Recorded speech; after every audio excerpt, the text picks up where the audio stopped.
Rain fell relentlessly on the windows of the imposing Ribeiro Tower building, headquarters of one of Brazil's most important technology companies. The glass, fogged by vapor, distorted the image of São Paulo, transforming the city into a watercolor of diffused lights and elongated shadows. In the main lobby, silence became so dense it seemed to have weight of its own. Employees, paralyzed at their desks, watched the scene like spectators at a Greek tragedy. "Sometimes destiny takes everything from us to teach us who we really are," thought Helena Mendes, as she felt her world crumbling before dozens of compassionate gazes. Her hands trembled as she held the cardboard box where she had hastily collected her belongings. A desk plant that had survived 3 years under the fluorescent lights, some framed photographs, a worn copy of 100 Years of Solitude, and the planner where she had meticulously mapped out the future of the company that was now expelling her without consideration. From atop the marble staircase, the impeccably dressed figure of Alberto Ribeiro observed her with a mixture of disdain and cold determination. His navy blue, custom-tailored suit contrasted with the paleness of his face. At 45, he was the living image of business success, powerful, implacable, and feared. "Miss Mendes," he pronounced with a metallic voice that resonated throughout the lobby, "I'm sure you'll understand that your current condition is not compatible with the image that Ribeiro Tech needs to project. I wish you luck." Helena felt a pang in her belly, as if her 5-month-old baby was protesting against the injustice. Instinctively, she placed her hand on the small bump she had tried to disguise for weeks, with loose blouses and strategically positioned jackets. It had been futile. The rumor of her pregnancy had spread like wildfire through the carpeted corridors of the company, finally reaching Alberto's ears. Her eyes rose, meeting the gaze of the man who until moments ago had been her boss. Humiliation tried to take hold of her, but something stronger emerged from her being: dignity. With her back straight and her head held high, Helena headed for the revolving door as tears she refused to shed burned behind her eyelids.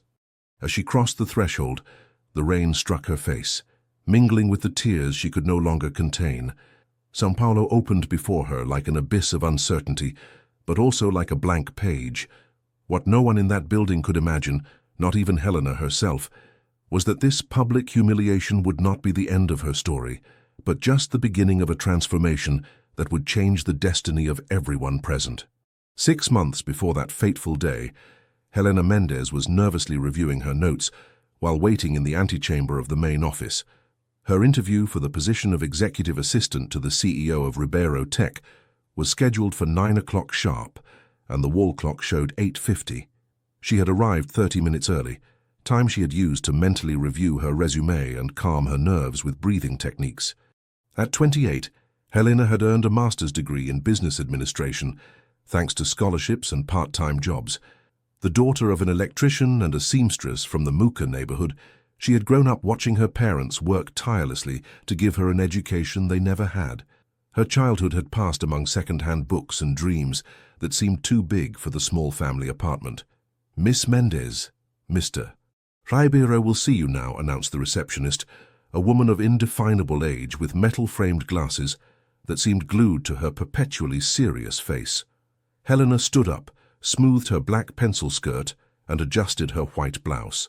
She couldn't afford designer clothes, but she had invested her savings in an elegant professional outfit for this interview.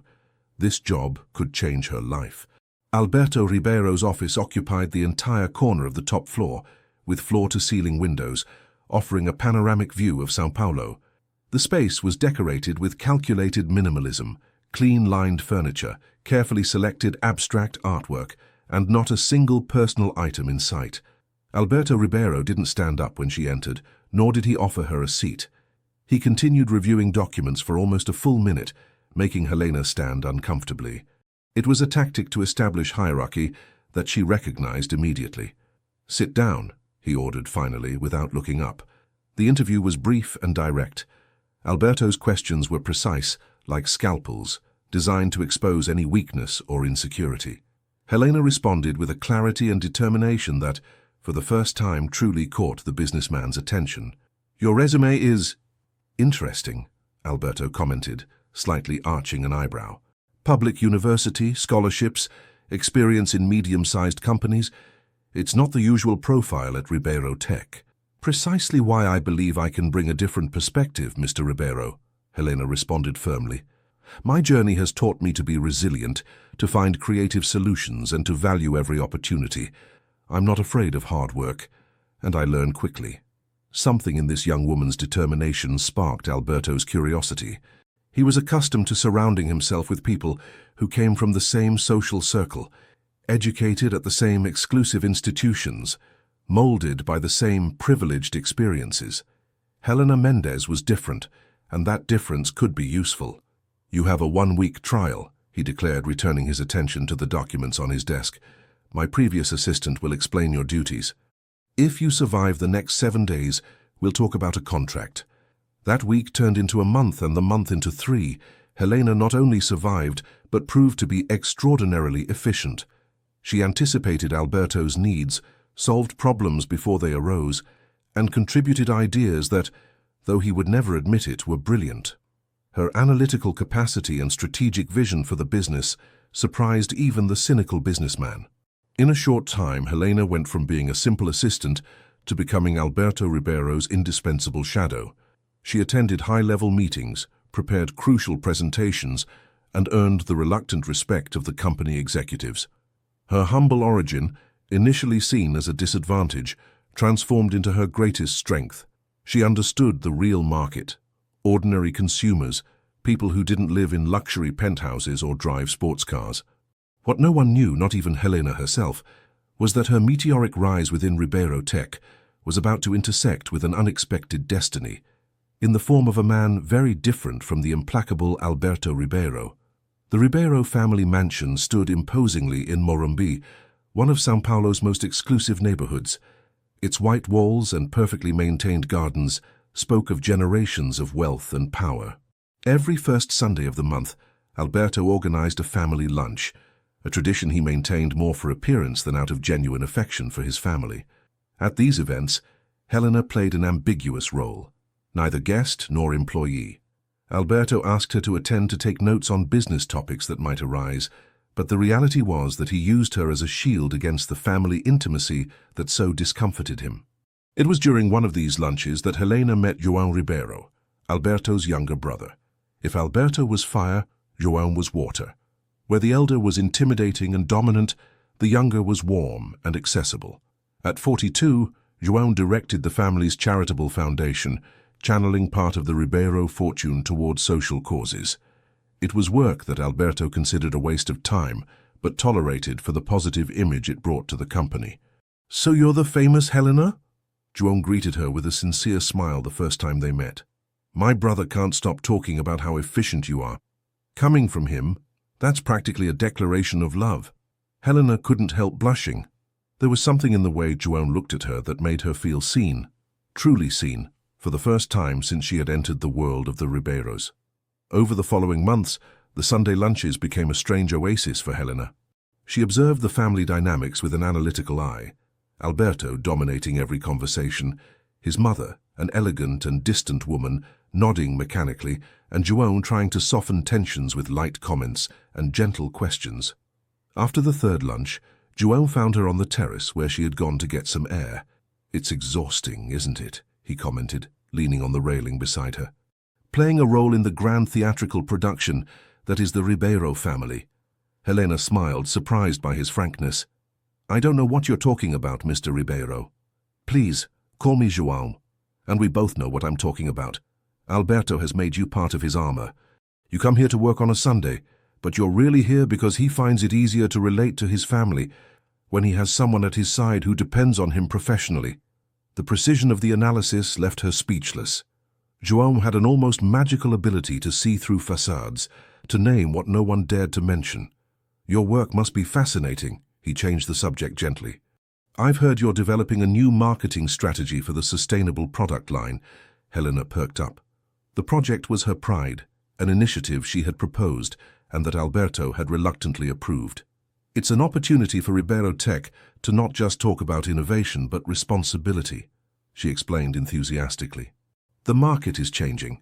Young consumers demand more than flashy products. They want companies with values." João listened to her with genuine interest, asking insightful questions and offering comments that demonstrated his understanding of the subject. It was the first truly stimulating conversation Helena had had since she began working for Alberto. That Sunday marked the beginning of something neither had planned. At subsequent family meetings, João and Helena found moments to talk, first about work, then about books, music, dreams. He told her about his travels through Latin America with the foundation. She spoke of Muka, of her parents, of how she had struggled to get where she was. One day, after a particularly tense meal in which Alberto had humiliated João in front of everyone over a disagreement about the foundation, Helena found him in the mansion's library. "Are you okay?" she asked, hesitating whether she should enter.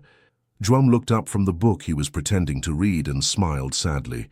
"I've had 42 years to get used to being my brother's disappointment. Should have gotten over it by now, don't you think?" Helena entered and sat across from him. "I don't think you're a disappointment. I think you see the world in a way Alberto can't understand." "Or doesn't want to understand," João corrected. "My brother wasn't always like this, you know. When we were children, he protected me, taught me things. After our father's death, something changed, as if he had decided that the only way to honor his memory was by becoming a harsher, more implacable version of him." On impulse, Helena covered his hand with hers. A simple gesture, but loaded with understanding.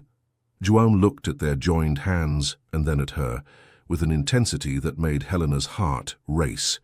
What began as consolation transformed into something more. A brush of hands, a gaze held too long, a silent complicity that grew Sunday after Sunday. Neither had sought this, but neither did anything to prevent it. The first time João kissed her was a month later, in the mansion garden while everyone napped. A stolen kiss, timid at first, then urgent, as if both had been containing something inevitable. "This is madness," Helena whispered, pulling away just enough to speak. "The first sensible thing I've done in years," he responded, caressing her cheek as if it were the surface of something infinitely precious and fragile. Their relationship developed in secret, in the margins of those family lunches, in discreet cafes far from Morumbi, in encrypted messages and furtive glances. Helena knew she was entering dangerous waters. If Alberto discovered that his trusted assistant was maintaining a relationship with his younger brother, the brother he considered weak and sentimental, he would fire her without hesitation. But there was something in João that awakened feelings in her that she had never experienced. It wasn't just his kindness, but the way he saw her, not as the girl from Muka who had managed to infiltrate a world of privilege, but as an equal, as someone valuable in her own right. What Helena couldn't foresee was that this clandestine relationship was about to become complicated in ways that would change the course of many lives, including that of a being who had not yet been born. The pregnancy test rested on the sink of the small bathroom in her apartment in Pinheiros. Helena stared fixedly at the 2 pink lines that had appeared in the small plastic window. Positive. Unequivocally positive. She let herself fall on the edge of the bathtub, feeling how her world readjusted around this new reality. A baby. Her baby. João's baby. Their relationship was barely 4 months old, a love story developed in the shadows, in stolen moments and whispers. How could they now face something so visible, so undeniably real as a pregnancy? For 3 days, Helena kept the secret, processing the news while continuing with her work routine as if nothing had changed.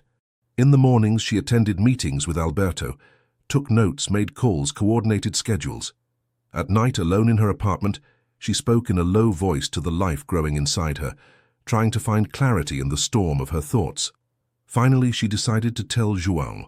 They met at a small cafe in Vila Madalena, far enough from Ribeiro tech offices and the family's social circles. "I'm pregnant," she said, without preamble, as soon as they sat at a corner table. João turned pale, and for a terrible second Helena feared he would react like so many men, with fear, with rejection, with the veiled suggestion of solving the problem. But then, something unexpected happened. His face transformed into an expression of wonder, and then slowly an incredulous smile illuminated his features. "A baby. Our baby," he whispered, as if the words were too fragile to be spoken aloud. Helena nodded, feeling how the tears she had contained for days finally found their way out. "I know it's complicated, that it's not the right time, that your family—" João took her hands across the table. To hell with complications. To hell with the perfect timing, he interrupted her with a vehemence that surprised Helena.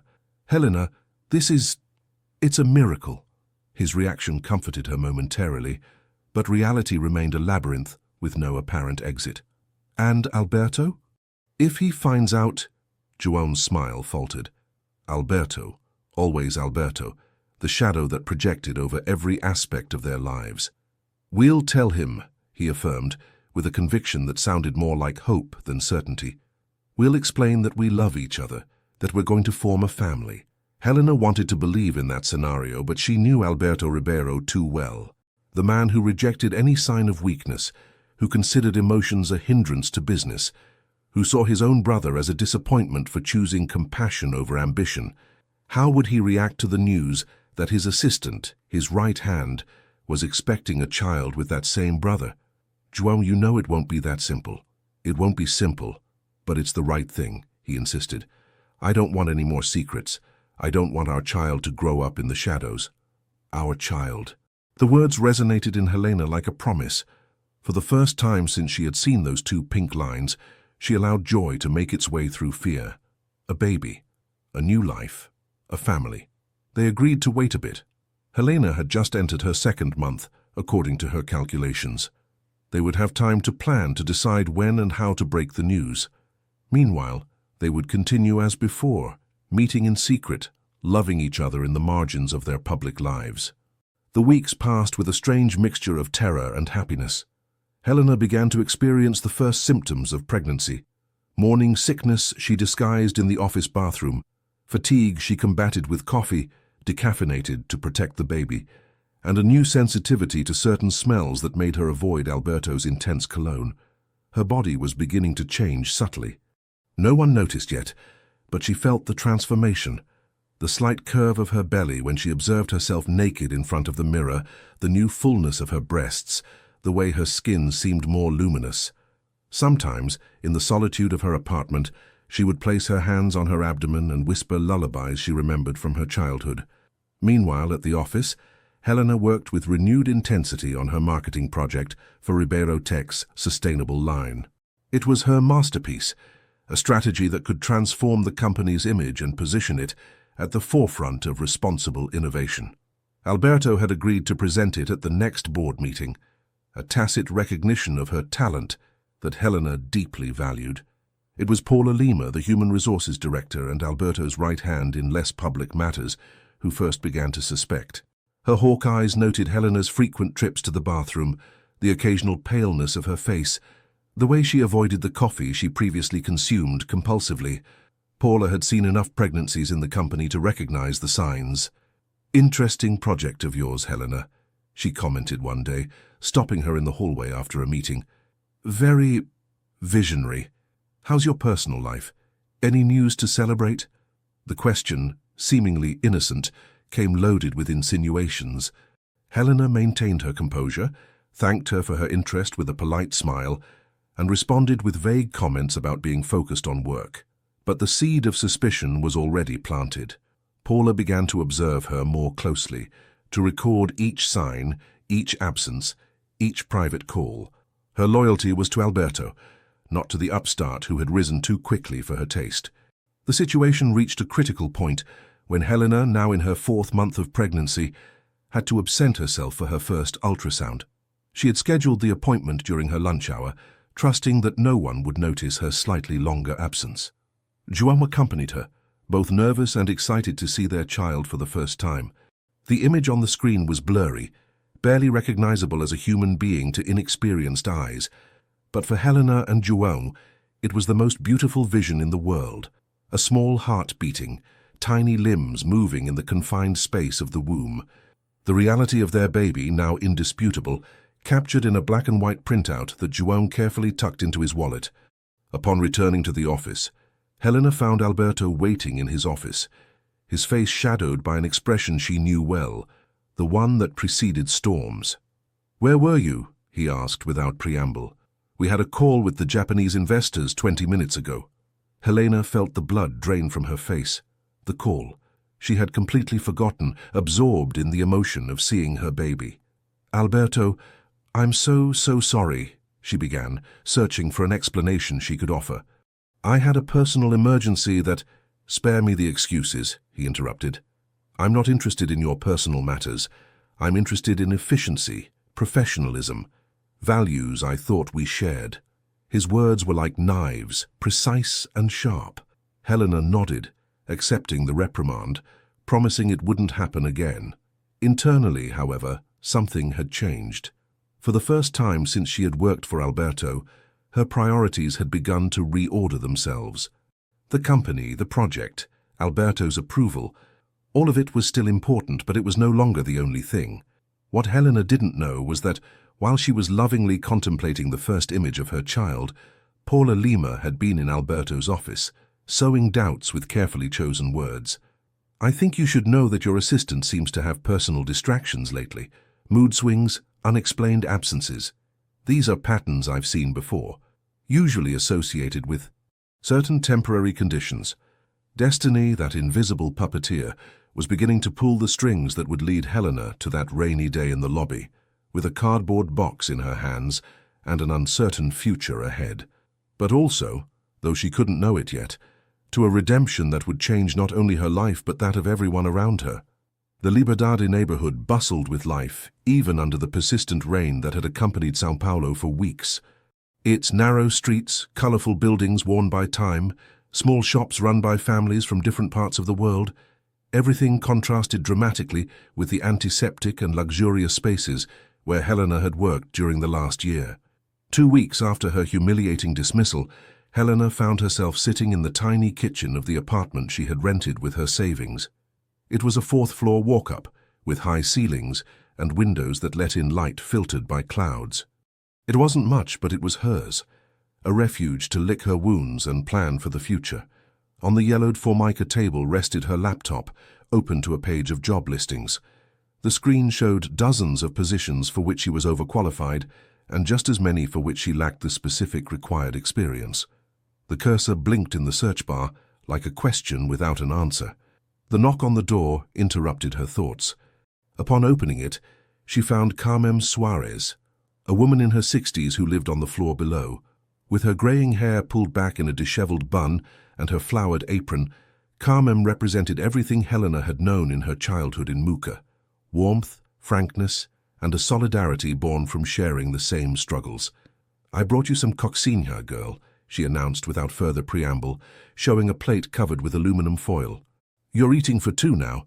You can't live on those sandwiches I see you bringing up." Helena smiled, touched by the gesture.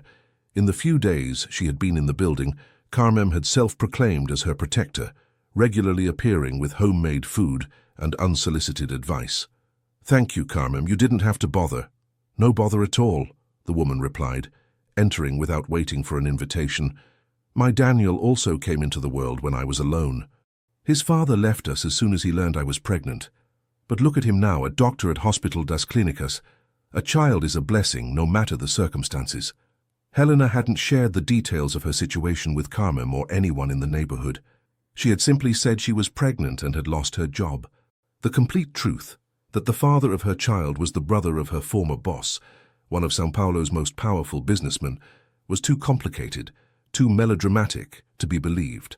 The reality was that João had tried to contact her dozens of times since the dismissal. Calls, messages, he had even shown up at her old apartment only to discover she had moved without leaving an address. Helena had cut all communication, not out of resentment toward him, but from a visceral need to distance herself from everything related to the Ribeiros.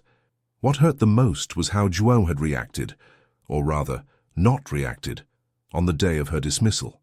He had been present in the building but hadn't intervened, hadn't confronted his brother, hadn't shown the courage she believed he had. He had left her alone, humiliated in front of everyone, with her box of belongings and her dignity in tatters. "I can't trust someone who isn't capable of defending what they claim to love," she repeated to herself, each time the temptation to respond to his messages assaulted her. "My son deserves better." "The world turns many times, Helena," Carmen commented, as if she had read her thoughts while placing the coccinhas on a clean plate. "People sometimes disappoint us, but they can also surprise us. Don't close doors you might need to open later on." Helena nodded politely, though without real intention of following the advice. The doors that led to her previous life were firmly closed, and she intended to keep them that way. Days transformed into weeks and weeks into months. Gradually, Helena began to rebuild her life in Liberdade. She found work as a freelance consultant for small businesses that couldn't afford to hire large marketing agencies. It wasn't her dream job, nor remotely comparable to what she had been doing at Ribeiro Tech, but it allowed her to work from home, manage her own schedule, and most importantly, maintain her independence. Her pregnancy progressed without complications. Her belly grew, round and firm, making her condition impossible to hide. Far from being a stigma, as Alberto had implied, in Liberdade her pregnancy seemed to make her part of the community. The neighbors offered unsolicited advice, shopkeepers saved the best products for her, and even the owner of the corner bookstore had begun to set aside books on parenting and child development for her. One Sunday afternoon, while returning from shopping, Helena stopped in front of a small park where a group of street musicians played Brazilian popular music.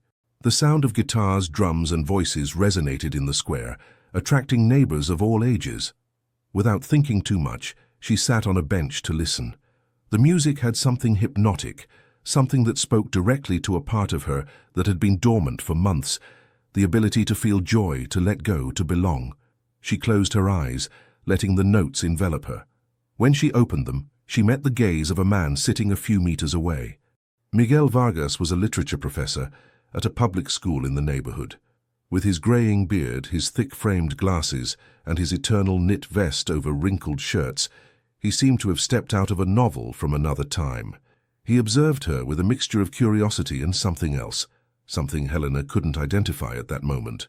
"Music is the best language to speak with a baby who hasn't yet been born," he commented, slightly inclining his head toward Helena's belly. "The vibrations, the rhythm, it's like a first contact with the outside world." Helena smiled, surprised by the observation. "Are you speaking from personal experience?" 3 children and 5 grandchildren, he replied with a smile that illuminated his dark eyes. All of them grew up listening to everything from Chico Buarque to the Beatles.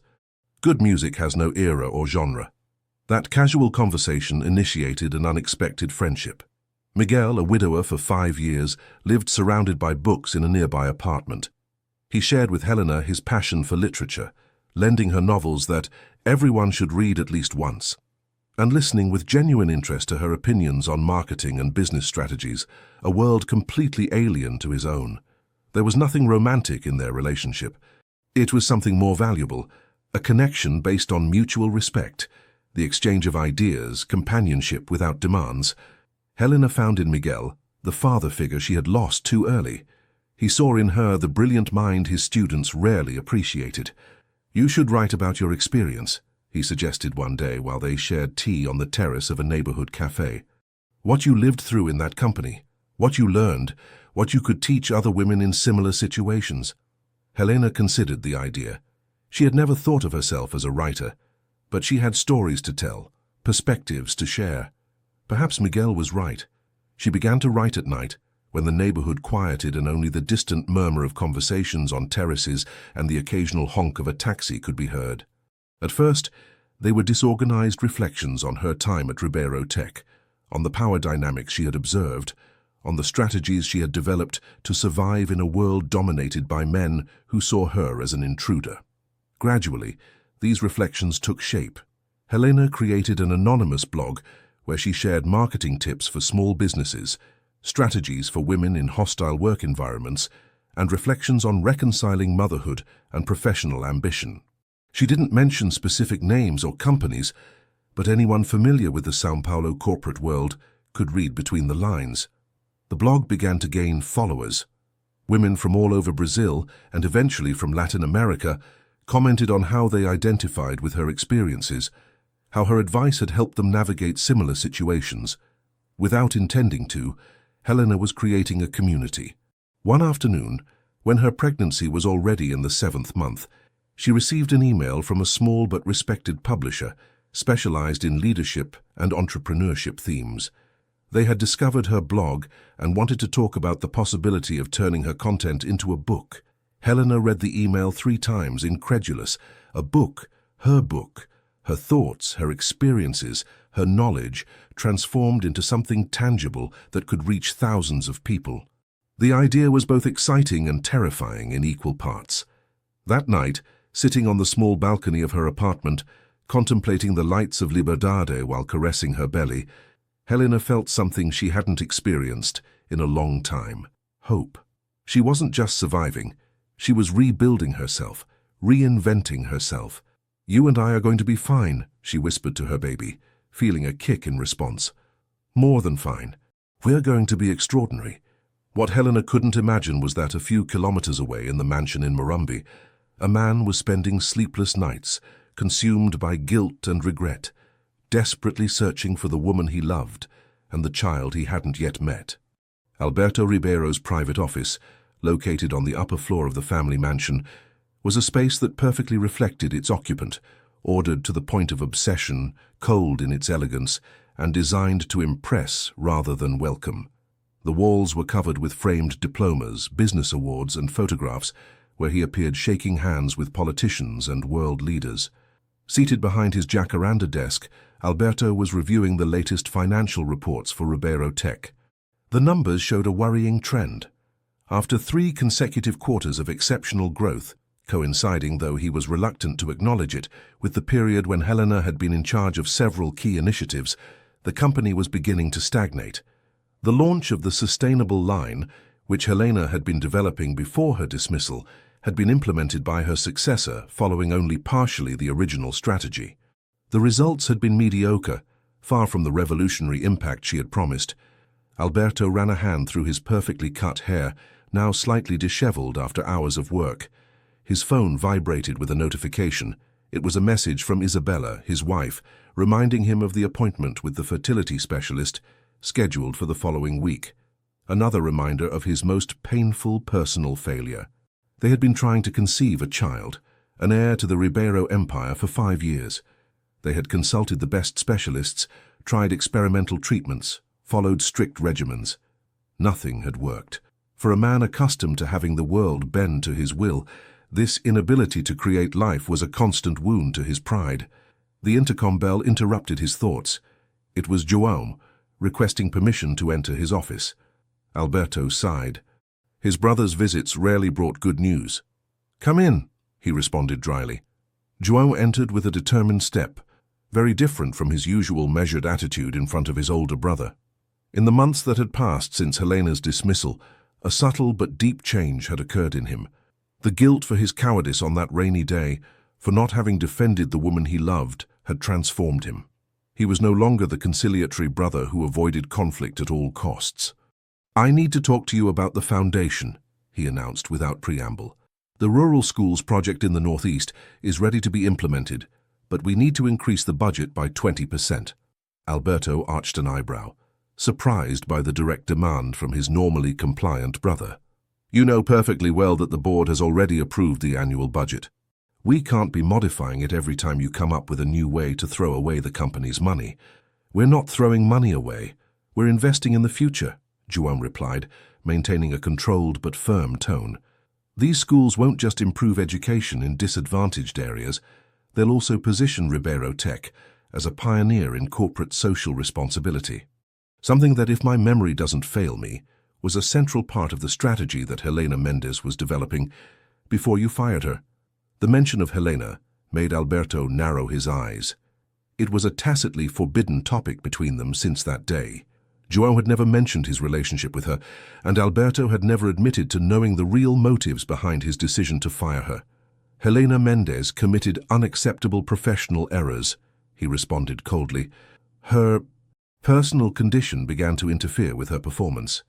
João clenched his fists, restraining himself from exploding at his brother's hypocrisy. He knew the dismissal had been motivated by Paula Lima's suspicions about Helena's pregnancy, and the subsequent confirmation that a relationship existed between her and João. Alberto couldn't tolerate what he considered a double betrayal, his trusted assistant getting involved with his younger brother behind his back.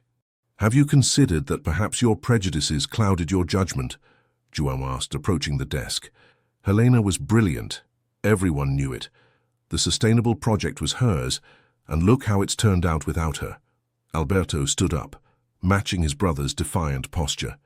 Don't give me lectures about business management, João. You chose to play with emotions and good feelings in the foundation. I built this empire with tough but necessary decisions, and has that made you happy? The question shot out like a direct hit. All this power, all this money, all these photographs with important people, have they given you what you really desire? Alberto paled. Both knew what João was referring to, the child that wouldn't come, the emptiness in the mansion where there should be children's laughter, the growing coldness between him and Isabella. Enough, Alberto cut him off. If you have nothing else to discuss about the foundation, I have work to do. João nodded, acknowledging he had crossed a line. Before leaving, however, he paused at the door. I've been looking for her, he said in a low voice. For months. It's as if she vanished. She changed her number, moved without leaving an address. No one knows where she is. The confession surprised Alberto. He had assumed his brother maintained contact with Helena, that perhaps they even planned a future together, away from his influence. Why are you telling me this? Because despite everything, you're still my brother, João responded, with a palpable sadness. And because I know that, although you'll never admit it, you miss her too. Not the woman, but the professional who made everything work better. With those words, João left, leaving Alberto alone with his thoughts and the weight of decisions he was beginning to question. Meanwhile, kilometers away, in a small cafe in Liberdade, Helena was meeting with Sara Medina, the editor interested in her blog.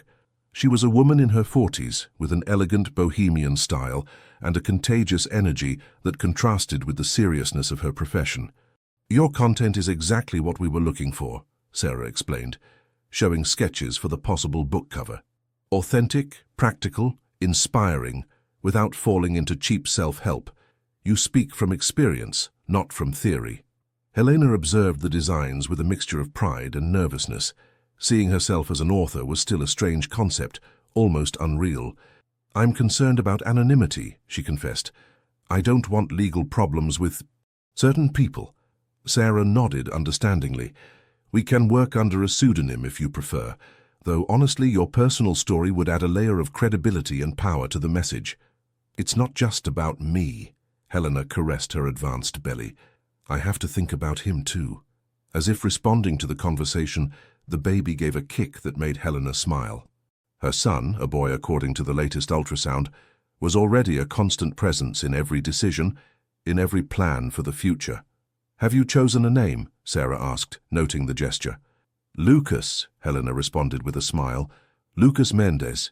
She had decided that her son would carry only her surname, not out of resentment toward João, but for practicality and the need to establish a clear identity, without complications.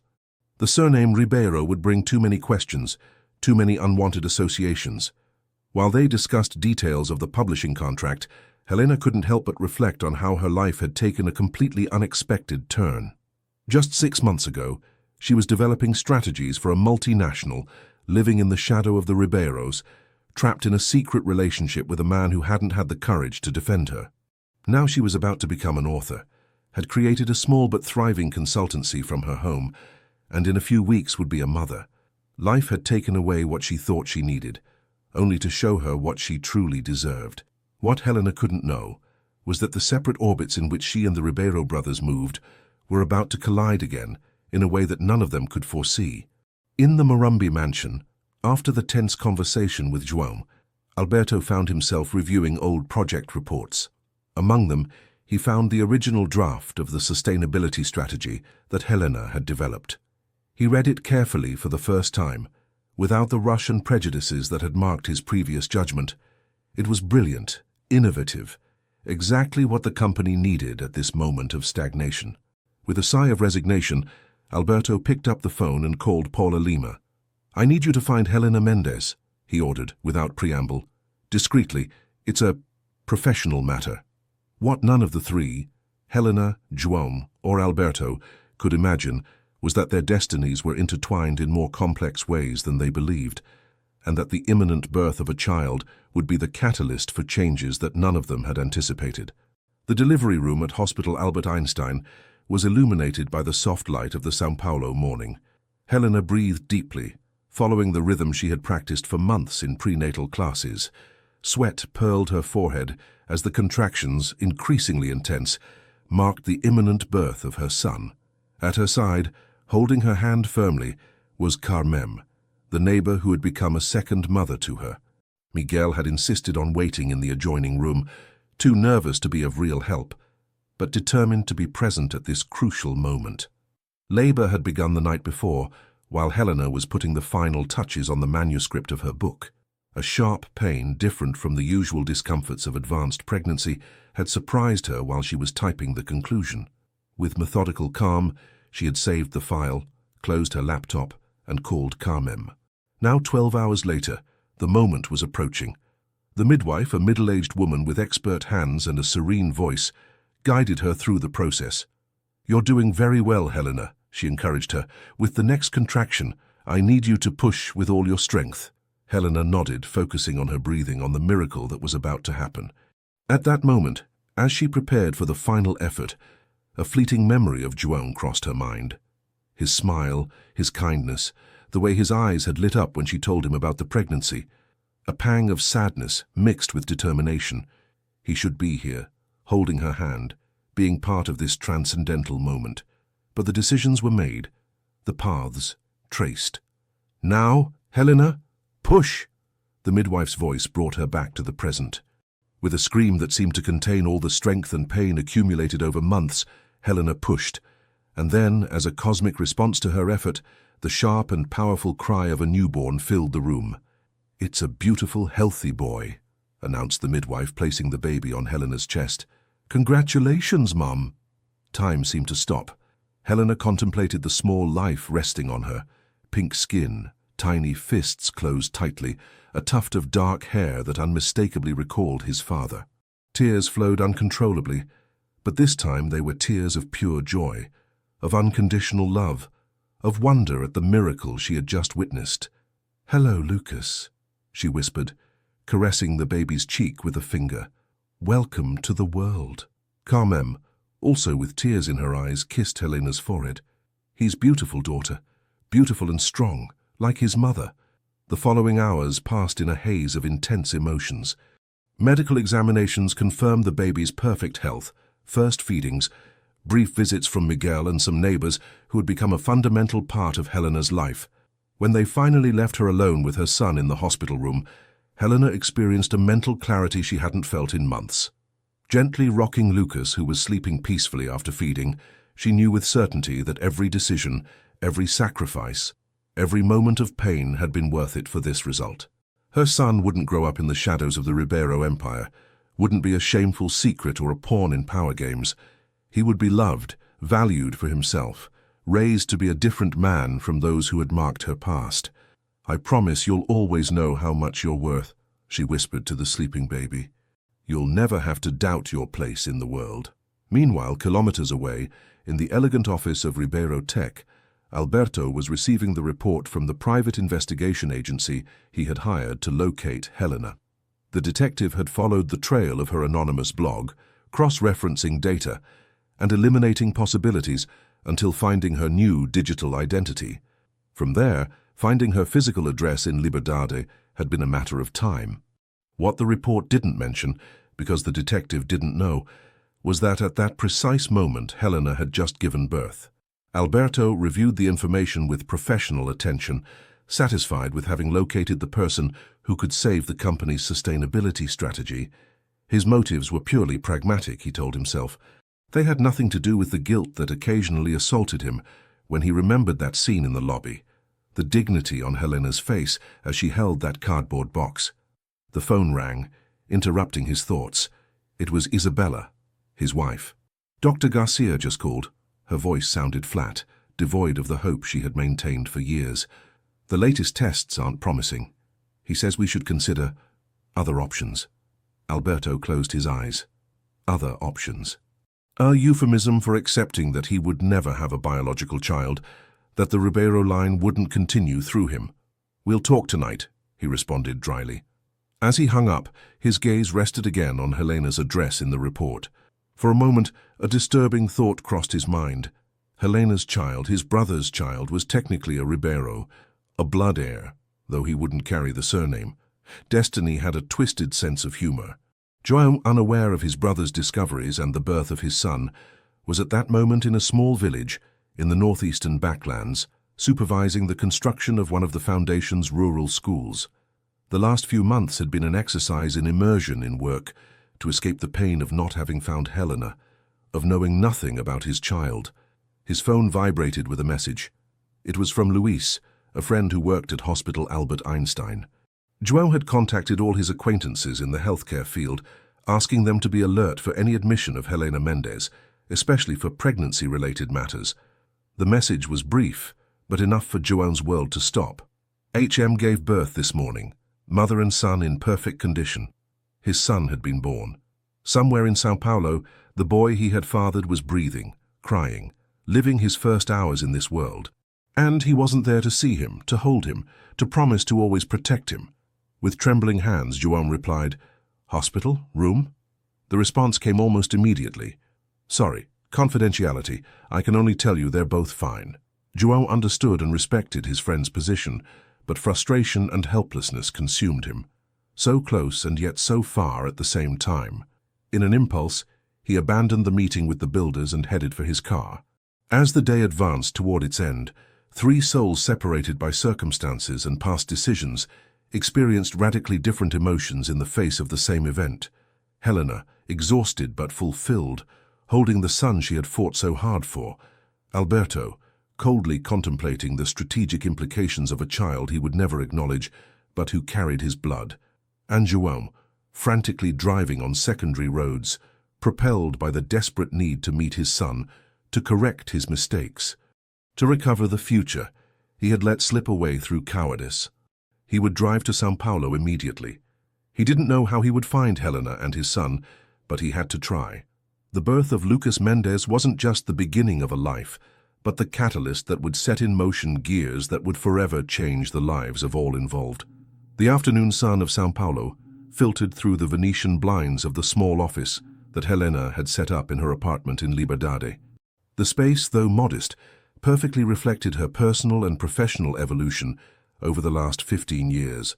Shelves filled with books on marketing, economics, and business leadership, a wall covered with recognitions and framed magazine covers where she had appeared, a spacious desk with 2 monitors, and in the center a photograph of Lucas on his first day of high school, smiling with that mixture of pride and nervousness so typical of adolescence. Helena, now 43, and with some premature grey hairs she refused to dye, was reviewing the final proofs of her 3rd book, Leadership with Purpose, Transforming Companies Through Authenticity. After the unexpected success of her first work, which had begun as a simple blog and become required reading in several business schools, her career as an author and consultant had taken off. Her consultancy, Mendes Strategy, had specialized in helping medium-sized companies implement sustainable and socially responsible policies without sacrificing profitability. It was a niche that Helena had created almost by accident, but that now positioned her as one of the most respected voices in the Brazilian business sphere. The sound of the main door opening interrupted her concentration. "Mom, I'm home!" Lucas's voice, now alternating between deep and high notes as only a 15-year-old adolescence can, resonated in the apartment. Helena smiled, saving her work and preparing for the whirlwind of energy that was her son. Lucas entered the office with his backpack carelessly hung from one shoulder, his height already surpassing Helena's by several centimeters. "How was the presentation?" she asked, immediately noticing her son's contained expression, that effort to appear casual when something important had happened. "I think it went well," Lucas responded, letting himself fall onto the corner sofa. "Professor Martin said my project was ambitious and innovative, which I suppose is good." The project in question was a water purification system that Lucas had developed for the school science fair. It wasn't a simple school experiment. It was a functional prototype that used sustainable technologies to filter contaminated water. Lucas had worked on it for months, inspired by a report on the scarcity of drinking water in rural communities. "Just, well," Helena insisted, recognizing the signs. "Come on, I know there's more. You're making that mouth gesture you always make when you're containing good news." Lucas tried to maintain a neutral expression, but failed, a huge smile lighting up his face. "It's been selected for the National Youth Innovation Contest," he finally exclaimed. "The teacher says I have real chances of winning. The final is in a month at the Biennale Auditorium. There will be representatives from the main universities and technology companies." Helena jumped up, hugging her son tightly. "Lucas, that's wonderful. I'm so proud of you." The contest was one of the most prestigious at the national level, a showcase for young talents that frequently resulted in university scholarships and internship opportunities at leading companies. For Lucas, whose dream was to study environmental engineering, it was a golden opportunity. "Professor Martins says I should refine some aspects of the prototype," Lucas continued, now speaking rapidly as he always did when he got excited. "The filters need adjustments for greater efficiency, and the solar energy system could be optimized. I was thinking that maybe Miguel could help me with the theoretical part, and Carmem knows someone at USP who works with sustainable materials." Helena listened to her son, marveling as always at his ability to build support networks, to see connections where others saw obstacles. Lucas had grown up surrounded by the diverse and supportive community of Liberdade, learning from a young age that true wealth was in people and their shared knowledge. "You have my full support," Helena affirmed, "and I'm sure Miguel will be delighted to help you. In fact, I had planned to invite him to dinner this weekend. We can move it up to tonight and celebrate the news." The relationship between Miguel and the Mendez family had strengthened over the years. The professor, now retired, had become a father figure for Lucas and an invaluable confidant for Helena. There was no romance between them, but something perhaps more valuable, an unconditional friendship based on mutual respect and sincere affection. While Lucas showered and Helena prepared dinner, her mind wandered to the past. 15 years. Sometimes it seemed impossible that so much time had passed since that rainy day in the lobby of Ribeiro Tech, since Lucas's birth, since the complete reconstruction of her life. She hadn't had direct contact with any of the Ribeiros again, although occasionally she heard news about them through the economic press. Alberto remained at the helm of the company, which had experienced significant ups and downs over the years. The latest news had been about problems with their new line of technology products, failures that had caused a major drop in shares. Of João she knew even less. He had continued with his work at the foundation, expanding its reach to several Latin American countries. Helena sometimes wondered if he was still looking for her, if he knew anything about Lucas. In the early years, she had been alert to any indication that he might have discovered her whereabouts, but over time this vigilance had relaxed. São Paulo was a city large enough for two people to live in it their entire lives without ever crossing paths. Lucas had never asked directly about his father. Helena had told him, when he was old enough to understand, a simplified version of the truth, that his father had been a good but weak man, trapped in complicated circumstances, and that he hadn't been able to be part of their lives. She hadn't mentioned the surname Ribeiro or the connection to her former employment. Those revelations could wait until Lucas was older, if he ever felt the need to know the whole story. The doorbell rang, interrupting her reflections. It was Miguel, who had enthusiastically accepted the invitation to dinner. With his characteristic knit vest and now completely white beard, he brought a bottle of wine and a book on environmental engineering for Lucas. Dinner passed amid laughter and enthusiastic plans for the project. Miguel, whose brother was a university chemistry professor, promised to put him in contact with Lucas. Carmen, who joined them for dessert, offered help with materials through her contacts at a recycling cooperative. "You should consider registering a patent," Miguel suggested, as they enjoyed coffee. "If your system works as you've described, it could have real applications in rural areas." The idea hadn't occurred to Lucas. His motivation had been purely altruistic, to create something that could help communities without access to clean drinking water. The possibility that his invention might transcend the school realm to become something with real impact visibly moved him. "Do you think it would be possible?" he asked, looking at his mother and Miguel alternatively. "I mean, I'm only 15. "Age is irrelevant when the idea is brilliant," Helena responded, recognizing in that moment, more than ever, how much Lucas resembled her in his ambition and determination, but also João in his genuine concern for others. What none of those present could imagine was that the National Youth Innovation Contest, this event they were celebrating with such enthusiasm, would be the catalyst that would break the fragile balance Helena had built over 15 years. Because among the judges this year, representing Ribeiro Tech, would be Alberto Ribeiro, and destiny, which for so long had kept these parallel worlds separate, was about to intertwine them again in ways that none of them could anticipate. The Biennial Auditorium was resplendent under the strategically placed lights for the National Youth Innovation Contest. On the main stage, 10 finalists from all over Brazil presented their projects before a jury composed of notable figures from the academic and business spheres. Among them, seated in the center with his characteristic impeccable suit and impenetrable expression, was Alberto Ribeiro. At 59, time had left subtle marks on his face, some wrinkles around the eyes, gray hair at the temples that gave him a distinguished air. He continued to maintain the authoritarian bearing that characterized him, though something in his gaze had changed. The years of struggle against infertility, which he had finally accepted as irremediable, and the recent business setbacks had slightly softened his hardness, adding a dimension of vulnerability that few had the privilege to perceive. His presence at the contest responded to a corporate image strategy. Ribeiro Tech needed to associate itself with innovation and young talent after the disaster of its latest product line. Paula Lima, still the Human Resources Director and now part of the board, had insisted that his participation as a judge would send a positive message to shareholders and the public. Helena, seated among the audience with Miguel at her side, nervously observed while Lucas awaited his turn. She had chosen a discreet place far from the stage, partially hidden by a column. She hadn't anticipated Alberto's presence as a judge. The news had hit her like a punch when she reviewed the official program upon arrival. Her first instinct had been to withdraw, to take Lucas and forget the contest. But how to explain this to her son without revealing the whole truth? How to rob him of this opportunity he had worked so hard for?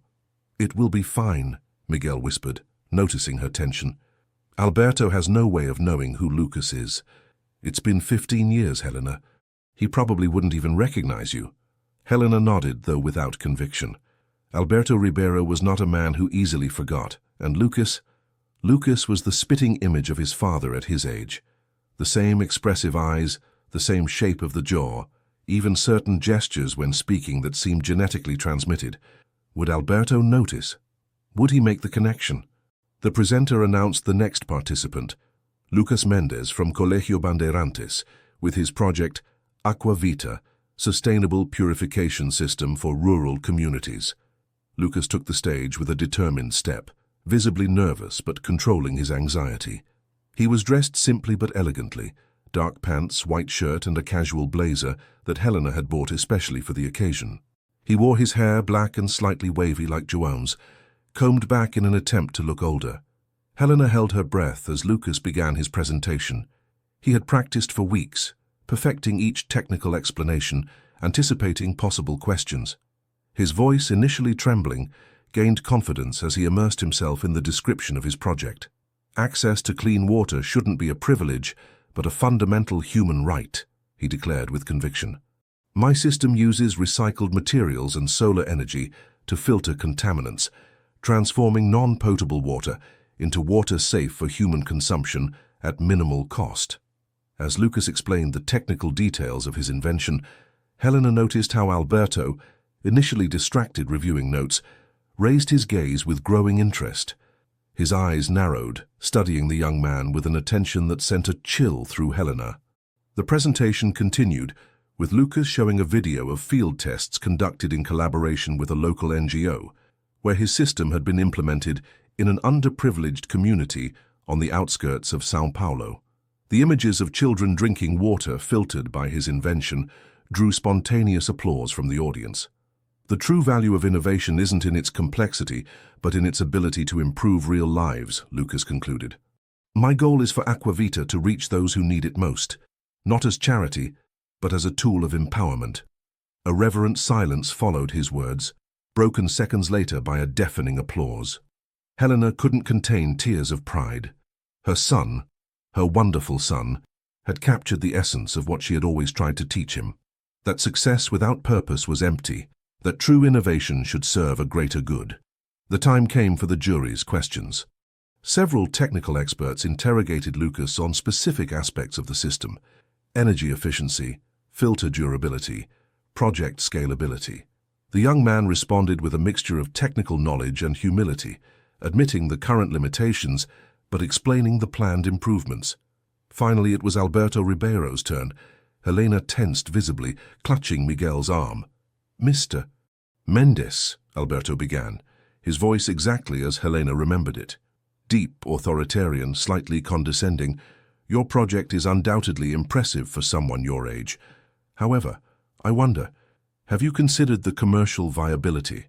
How do you propose to finance mass distribution without depending on donations or subsidies?" The question was direct, almost aggressive, designed to expose any weakness in planning.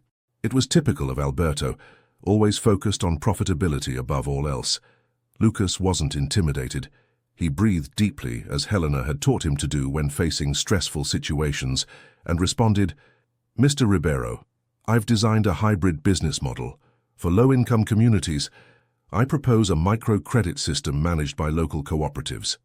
In parallel, a premium version of the system can be marketed in urban areas and developed countries, where concern for water quality and sustainability is growing. This cross-subsidy approach would allow maintaining accessibility where it's most needed, while generating sufficient profitability to sustain the operation and reinvest in improvements." The response seemed to surprise Alberto.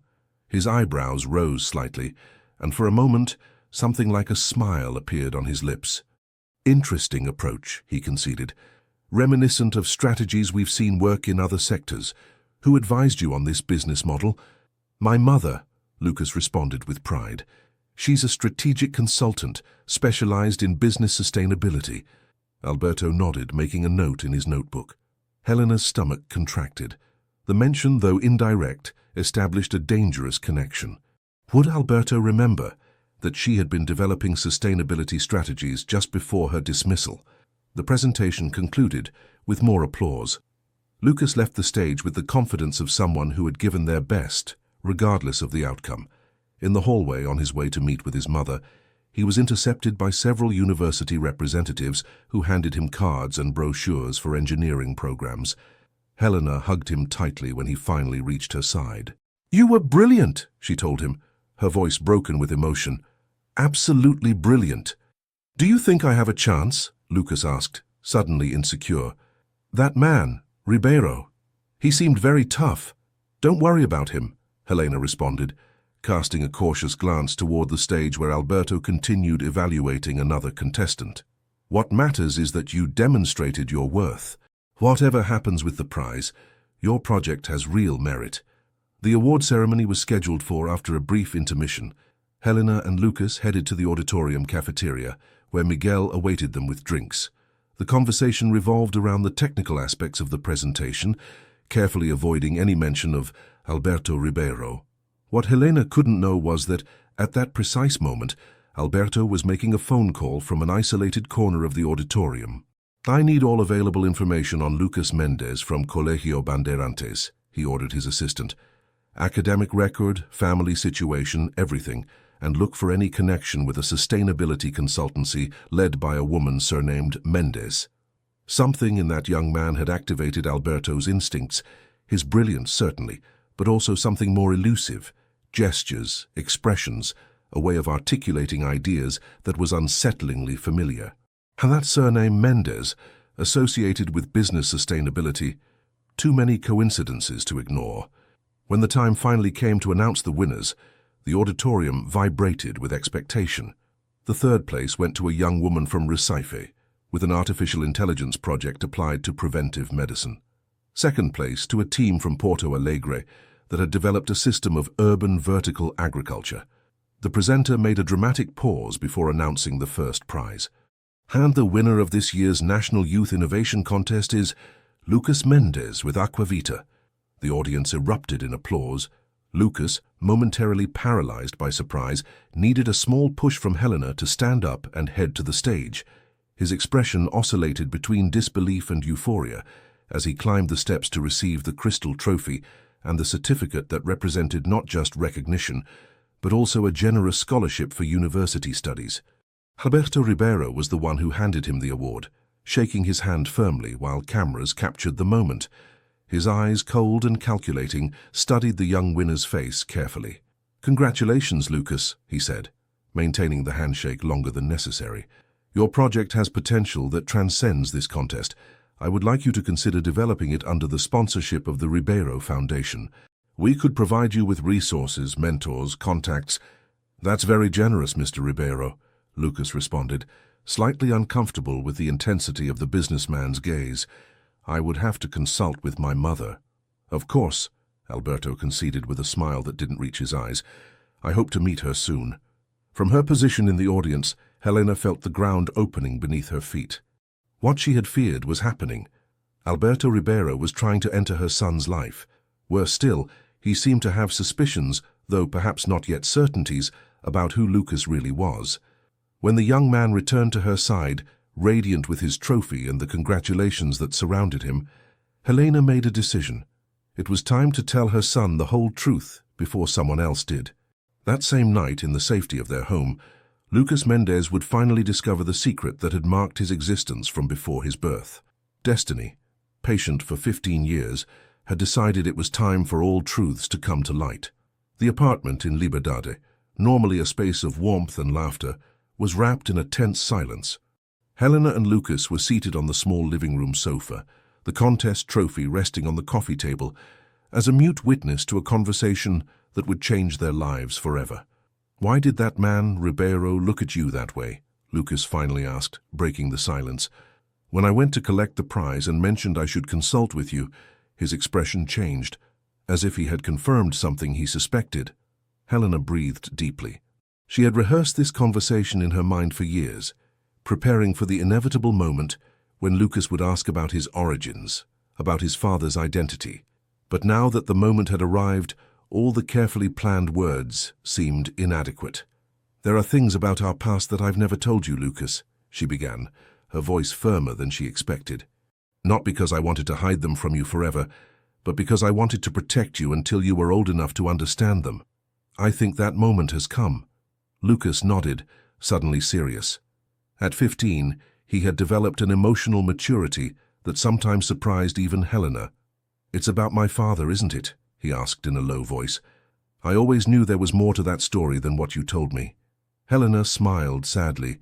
Her son had always been perceptive. "Yes, it's about your father, and also about my life before you were born." With measured but honest words, Helena began to unravel the past. She told him of her years as an executive assistant at Ribeiro Tech, of how she had climbed positions thanks to her talent and determination.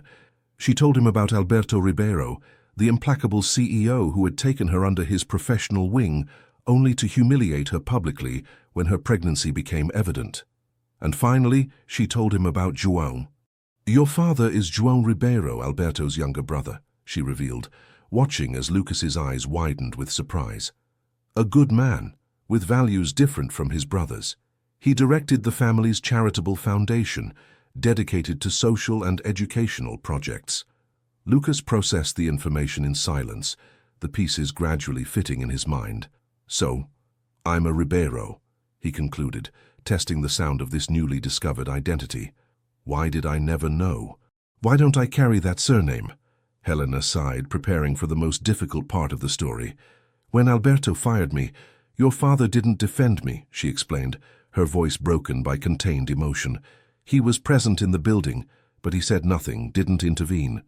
His loyalty to his brother, or perhaps his fear of confronting him, was stronger than his love for us. I decided I didn't want that kind of influence in your life." Lucas rose abruptly, walking to the window that looked out on the lively street. Night had fallen over Liberdade, the lights of bars and restaurants creating a mosaic of color and life. "Does he know I exist?" he asked without turning around. "Does my uncle know who I am?" "Your father tried to find us for months after your birth," Helena admitted. "But I changed my number, my address, built a new identity far from the circles where we might cross paths, not out of revenge but for protection. As for Alberto, until today, I believe he didn't know.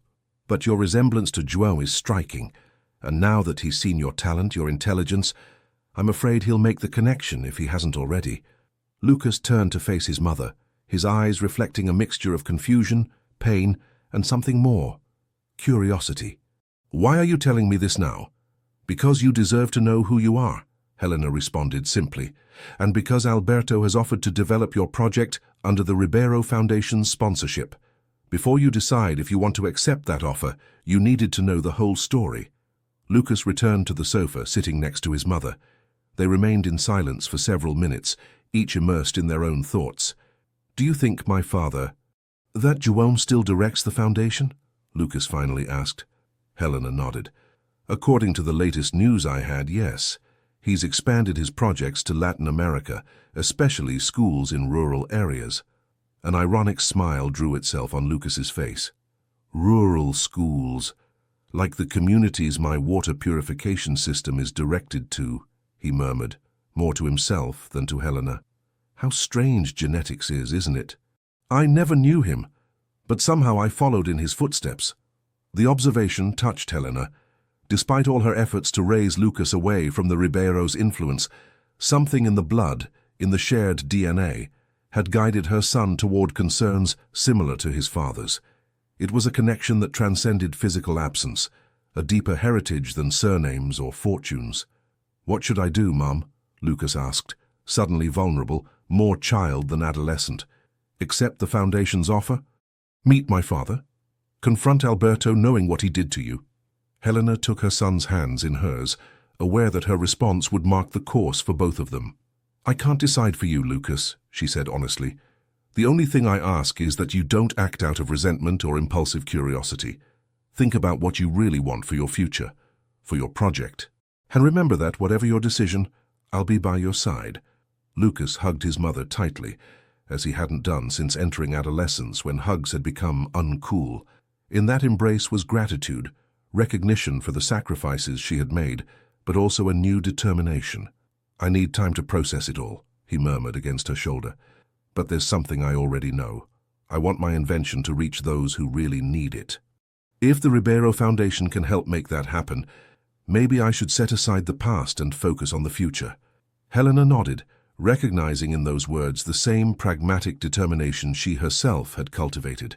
Lucas was her son, in all the ways that mattered, beyond the Ribeiro blood that ran through his veins. That night, as Helena tried to fall asleep, her phone rang with an email notification.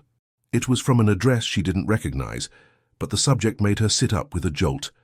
Regarding Lucas Mendez and his extraordinary project. The sender, Alberto Ribeiro. With trembling fingers, Helena opened the message. "Dear Ms. Mendez, your son's talent in today's contest was truly impressive. Ribeiro Tech and our foundation would be honored to provide him with the resources necessary to fully develop his potential. I would like to meet with both of you to discuss this possibility. I believe we have much to talk about, after so much time. Sincerely, Alberto Ribeiro, CEO, Ribeiro Tech." The formal tone barely concealed the underlying message. Alberto knew who Lucas was. Perhaps he didn't have absolute certainty, but his suspicions were strong enough to take this step. Meanwhile, in another part of São Paulo, João Ribeiro was receiving a late call from his brother. The expression on his face, initially of surprise, transformed into a mixture of incredulity and contained emotion as Alberto communicated his suspicion that the brilliant winner of the contest, that 15-year-old young man with a striking resemblance to him, could be his lost son. The past so carefully buried by Helena was now emerging with unstoppable force.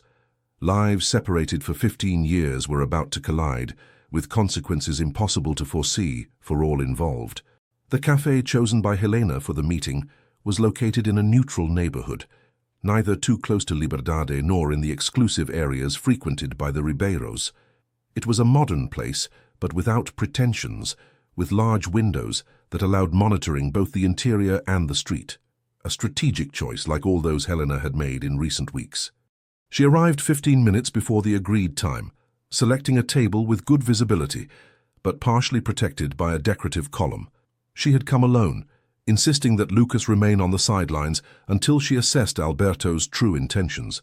Her son had protested, arguing that at 15 he had the right to participate in decisions that directly affected his future, but he had finally agreed when noticing the barely disguised anxiety in his mother's eyes. At 11 o'clock sharp, Alberto Ribeiro entered the cafe. Helena observed him from her privileged position. He continued to be the same imposing man she remembered, though time had added some grey hairs and expression lines to his face. He wore a perfectly tailored navy blue suit, with the discreet emblem of Ribeiro Tech on the lapel. His eyes scanned the place until finding her, and an enigmatic smile drew itself on his face as he headed toward her. "Helena," he greeted, extending his hand. "It's been a long time." She accepted the greeting with a firm handshake, refusing to show the slightest sign of intimidation. 15 years and 4 months to be exact, she responded with calculated calm. "I appreciate that you agreed to meet with me alone, Alberto." He nodded, taking a seat across from her. A waiter approached immediately, as if Alberto's presence exerted a special gravity. They ordered coffee, and when the employee withdrew, silence settled between them, loaded with 15 years of unshared stories. "Your son is extraordinary," Alberto began, carefully choosing his words. "His project shows vision and intelligence uncommon for his age." "Lucas is my greatest pride," Helena responded, acknowledging the compliment but remaining vigilant. "He's grown to be not just brilliant, but also compassionate and determined." "Qualities I recognize," Alberto commented, studying her reaction. "He reminded me of someone during his presentation, someone I knew a long time ago." The moment of truth had arrived. Helena could continue the game of insinuations or directly confront the situation. She opted for the latter, true to the authenticity that had defined her life after Ribeiro Tech. "Ask it, Alberto," she said firmly. "Ask what you really want to know." Alberto's mask of professional courtesy cracked momentarily, revealing a vulnerability that Helena had never seen in him during her years as his assistant. "Is Lucas João's son?" The question came out like a sigh contained for too long. Helena held his gaze without wavering. "Yes, he is." The confirmation seemed to physically affect Alberto. He leaned back in his chair, processing the information that, though suspected, acquired a different weight when confirmed. The waiter returned with the coffees, creating a convenient pause in the conversation. "Does João know?" Alberto asked after a sip of his espresso. "Not with certainty," Helena admitted. "I never confirmed the pregnancy after that day in the lobby. I cut all communication." Alberto nodded slowly, as if evaluating the implications of that decision. "João searched for you for years," he revealed, surprising Helena. "He hired private investigators, used the Foundation's resources to track hospitals, records. I had never seen him so determined, or so devastated by a failure." The information provoked a pang of guilt in Helena. She had assumed that João, after a prudential time, would have continued with his life, perhaps forming a family with someone from his social circle. The image of him desperately searching for her contrasted with the weak man who hadn't had the courage to defend her in front of his brother. "Why are you telling me this now?" she questioned, regaining her composure. "What do you hope to achieve with this meeting, Alberto? Because if you think you can use Lucas as some type of piece in your business power games, I assure you that—" "It's not about power," Alberto interrupted her, and for the first time in their shared history, he seemed completely sincere. "It's about family, about legacy, about recognizing past mistakes before it's too late." Helena looked at him with skepticism. The Alberto Ribeiro she knew would never speak of recognizing mistakes or valuing family above power. "Many things have happened in these 15 years, Helena," he continued, correctly interpreting her expression. "Ribeiro Tech has faced crises that nearly led us to bankruptcy. Isabella and we never could have children despite all the treatments. And João was never the same after your departure." "Do you expect me to feel sorry?" Helena asked, though without the harshness she intended. "To forget how you publicly humiliated me? How you fired me for being pregnant, as if my condition were a shame for your precious corporate image." Alberto lowered his gaze to his coffee, a gesture so improper of him that Helena almost didn't recognize the man seated across from her. "I hope you understand that people can change," he finally responded. "I don't ask for your forgiveness, not even your understanding. I only ask for an opportunity for Lucas. The Ribeiro Foundation could provide him with resources that would transform his invention into something that would help thousands, perhaps millions of people."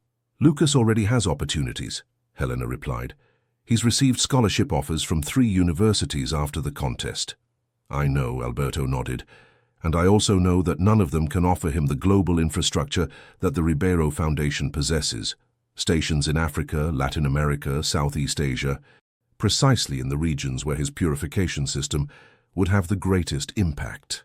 Helena hated to admit it, but Alberto was right. The university scholarships would be excellent for Lucas's academic formation, but the real implementation of his invention required a network of contacts and resources that only an organization like the Ribeiro Foundation could provide. "And what about João?" she finally asked. "Does he know we're having this conversation?" Alberto shook his head. "I preferred to confirm my suspicions before involving him, but he's waiting for my call." He made a significant pause. "Do you want me to include him in this, Helena? Are you prepared for that reunion?" The question hit her with unexpected force. For 15 years she had built her life away from the Ribeiros, protecting Lucas from the complications that connection could bring. But her son was no longer a defenseless baby. He was a young man with his own dreams, with the right to know his complete history, to make his own decisions. "Lucas deserves to know his father," she finally admitted. "But I need you to understand something, Alberto. For 15 years I've been mother and father to him. I've built a life that doesn't revolve around the Ribeiro surname or what it represents. If João wants to be part of Lucas's life, he'll have to respect those boundaries." Alberto nodded, a new respect visible in his gaze. "You've done an extraordinary job raising him, Helena," he acknowledged with unusual sincerity for him. "Anyone can see it. He's an exceptional young man." The compliment, as unexpected as genuine, momentarily disarmed Helena's defenses. "What is your concrete proposal, then?" she asked, returning to practical ground. "I need to know exactly what you're offering before involving Lucas in this." Alberto extracted a folder from his briefcase and slid it across the table. "A complete scholarship to develop Aqua Vita with all the Foundation's resources. Access to laboratories, materials, international contacts, pilot implementation in 3 different countries, and most importantly, Lucas would maintain all rights to his invention. We don't want to appropriate his work, but to potentiate it." Helena reviewed the documents, impressed despite her initial distrust. The proposal was extraordinarily generous, without the usual predatory clauses that large corporations tended to impose on young inventors. "What's the real price, Alberto?" she asked directly. "No one offers so much without expecting something in return." A sad smile appeared on the businessman's lips. "The price, Helena, is giving us an opportunity to correct past mistakes," he responded with an honesty she had never seen in him. "João deserves to know his son. And Lucas is a Ribeiro, whether you want it or not. He has the right to know that part of his identity." Helena remained silent, weighing the implications of accepting the offer. It wasn't just about a professional opportunity for Lucas. It was opening the door to a part of her life that she had kept sealed for 15 years. It was allowing the Ribeiros to enter again into her carefully constructed world. "I need to talk with Lucas," she finally said. "The final decision must be his." Alberto nodded, visibly relieved by the response that, without being an acceptance, wasn't a flat rejection either. "Of course," he conceded, taking a card from his pocket. "My personal number. When Lucas has made his decision, call me directly." As he stood to leave, he added, "One last thing, Helena. I've reviewed your trajectory over these years. 3 published books, a consultancy recognized in business sustainability. You've achieved exactly what you wanted to demonstrate at Ribeiro Tech. I was wrong about you. I always was." The confession, unexpected and late, left Helena speechless. Alberto left before she could respond, leaving her alone with her conflicting thoughts and a decision that would potentially change the course of their lives forever. That same afternoon, as Helena related to Lucas the details of the meeting, her phone rang. It was an unknown number. Something in her intuition told her who it was before answering. "Helena." João's voice, deeper than she remembered but unmistakable, resonated through the phone. "After so much time, is it true? Is Lucas my son?" The circle was beginning to close. The past and present were converging at a point of no return, and the decisions they would make in the next few hours would determine not just the future of Aqua Vita, but the intertwined destiny of 2 families that time and circumstances had kept separate for too long. Café Ipanema, a small establishment in the heart of Villa Madalena, was a place loaded with symbolism for Helena. 15 years ago, at a similar table to the one she now occupied, she had told João she was pregnant. Life, with its strange sense of circularity, was now returning them to the same neighborhood for a meeting that both had imagined in 1,000 different ways over the years. Lucas, seated beside her, maintained an exterior calm that contrasted with the nervous tapping of his fingers on the table. At 15, he was facing one of the most transcendental moments of his life, meeting the man who had contributed to his existence, but had never been present in it. "How will I recognize him?" he asked, anxiously looking at the door each time it opened. Helena smiled sadly. "You'll know as soon as you see him," she responded. "You have his eyes, his way of furrowing his brow when concentrating, to even his way of gesturing when explaining something that excites him." As if invoked by her words, the cafe door opened and João Ribeiro entered. At 57, he retained the elegant bearing and kind expression that Helena remembered. Though time had completely silvered his hair and added wrinkles around his eyes, he was dressed simply but distinguished. Dark pants, white shirt without a tie, a casual blazer. Nothing that suggested his belonging to one of Brazil's wealthiest families. His eyes scanned the place until finding them. The emotion that crossed his face upon seeing Lucas was so intense, so pure, that Helena felt a lump in her throat. For a moment, time seemed to stop as father and son observed each other for the first time, recognizing each other at a level that transcended words or shared memories. João approached with steps that tried to seem confident, but revealed his nervousness. He stopped in front of the table, visibly moved. "Lucas," he pronounced the name like a prayer, a sacred word contained for too long. "It's an honor to finally meet you." Lucas stood up, extending his hand with a formality that contrasted with the emotional storm Helena knew he was experiencing internally. "Likewise, Mr. Ribeiro," he responded, his voice slightly higher than normal. João took the offered hand, but in an impulse that surprised everyone, including himself, he drew Lucas into a brief but intense embrace. The young man, momentarily rigid, gradually relaxed into the contact. "Forgive me," João apologized upon separating, visibly emotional. "I've imagined this moment for 15 years. Finally, his gaze turned to Helena. There was so much to say, so much to ask, that for a moment it seemed the words wouldn't be enough to contain the magnitude of what remained unspoken between them. "Helena," he greeted simply, slightly inclining his head. "Thank you for accepting this meeting." She nodded, indicating that he should sit across from them. A waiter approached to take his order, green tea for João, who apparently had abandoned the coffee he used to consume compulsively during their years together. A small detail that illustrated how much a person could change in 15 years. The first minutes passed in a cautious conversation. João asked Lucas about his studies, his interests, his contest-winning project. The young man responded with a mixture of pride and reserve, carefully evaluating the man who was biologically his father, but emotionally remained a stranger.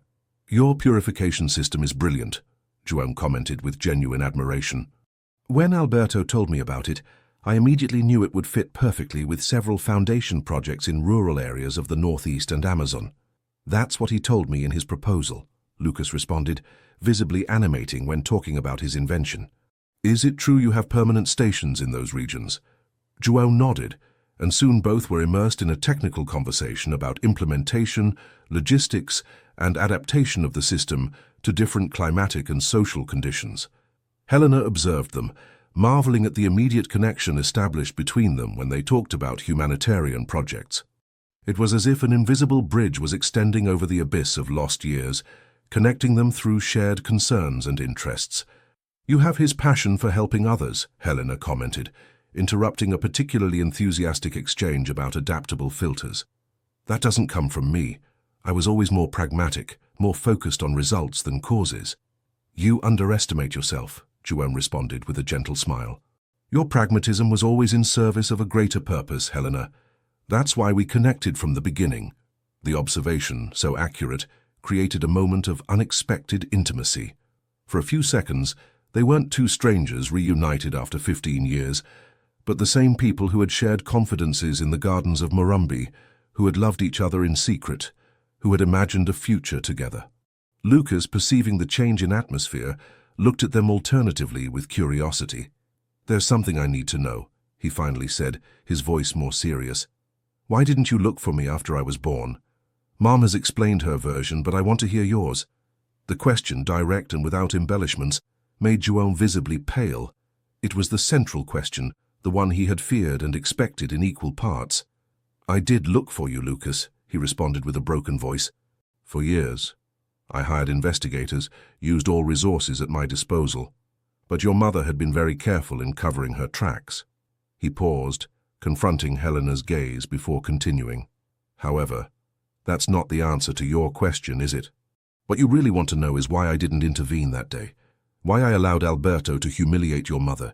Why I didn't have the courage to confront my brother and defend what I loved." Lucas nodded, waiting for an explanation that could reconcile him with the image of the man seated before him. João breathed deeply before responding. "I have no excuses, Lucas, only the truth. And the truth is that I was a coward," he admitted, without trying to soften the judgment. "Throughout my life, Alberto had been the dominant figure. Not just my older brother, but my protector, my example to follow. After our father's death, he assumed that role with an intensity that bordered on tyranny, but I allowed it, because it was easier to follow his directives than to confront him." Helena listened in silence, reliving that rainy day, the weight of the cardboard box in her arms, João's gaze from a distance, unable to step forward. "When I saw Helena in the lobby with her belongings in that box, I knew I should intervene," João continued. "But I was paralyzed. Fear, not of Alberto, but of the consequences, of definitively breaking with everything I had known, immobilized me. It was the biggest mistake of my life, one I've paid for every day during these 15 years. "And now?" Lucas asked, without harshness but with firmness. "What has changed? Why did you decide to appear just now in our lives?" "It wasn't my decision," João clarified. "Alberto recognized you in the contest. He saw in you not just a brilliant young man, but a Ribeiro. He called me that same night, saying he believed he had found my son." He paused, carefully choosing his next words. "But if you're asking what's changed in me, everything, Lucas. These 15 years have been a long learning process, of finally becoming independent from my brother's shadow. The foundation is now genuinely mine, directed according to my values, not his. I've learned to confront Alberto when necessary, to defend what I believe. I'm a different person from the one your mother knew." Helena, who had remained mostly silent, finally intervened. "It's true, Lucas, I can see it," she admitted, surprising herself. "The João I knew would never have held this conversation, would never have acknowledged his mistake so openly." Her words seemed to have a profound effect on João, whose expression reflected a gratitude that went beyond what he could express verbally. Lucas processed the information in silence, his gaze alternating between both adults. Finally, as if making a decision, he straightened in his seat. "I want to develop Aqua Vita with the Ribeiro Foundation," he declared with determination. "It's the best opportunity for my invention to reach those who really need it. But I have conditions." João nodded, waiting. "First, my mother must be involved in the entire process. She's my partner and my main advisor," Lucas began. "Second, I want to get to know who you really are, but at my own pace. I don't expect us to suddenly be a traditional family. Third, I won't change my surname. I am Lucas Mendes, and I'll continue to be so." The maturity and clarity of his conditions impressed both Helena and João. The latter nodded solemnly. "These terms seem more than fair to me," he responded, "and I'd add one of my own. I'll never try to replace the role your mother has had in your life. She has been your guide, your support, your everything. I only aspire to be what you allow me to be." The moment was sealed with a handshake between father and son, formal but loaded with a significance that transcended words. The conversation continued, gradually more fluid, addressing practical aspects of the project's development and occasionally small windows to the past that allowed Lucas to know fragments of his parents' history before his birth. By the time they finished their drinks, something had subtly changed among the three. It wasn't yet a complete reconciliation, but the beginning of a bridge over the abyss that had separated them for 15 years. As they left the cafe, João paused a moment, extracting a small object from his pocket. "I've carried this with me since the day you were born," he said, handing Lucas a time-worn black and white image. "Your first ultrasound. A friend at the hospital gave it to me. I didn't know if I would ever have the opportunity to give it to you, but I never lost hope." Lucas looked at the blurred image, where the form of a fetus was barely distinguishable. A document of his existence before he was even born, a treasure his father had preserved during all these years of separation. His eyes moistened slightly. "Thank you," he murmured, carefully tucking the ultrasound into his pocket.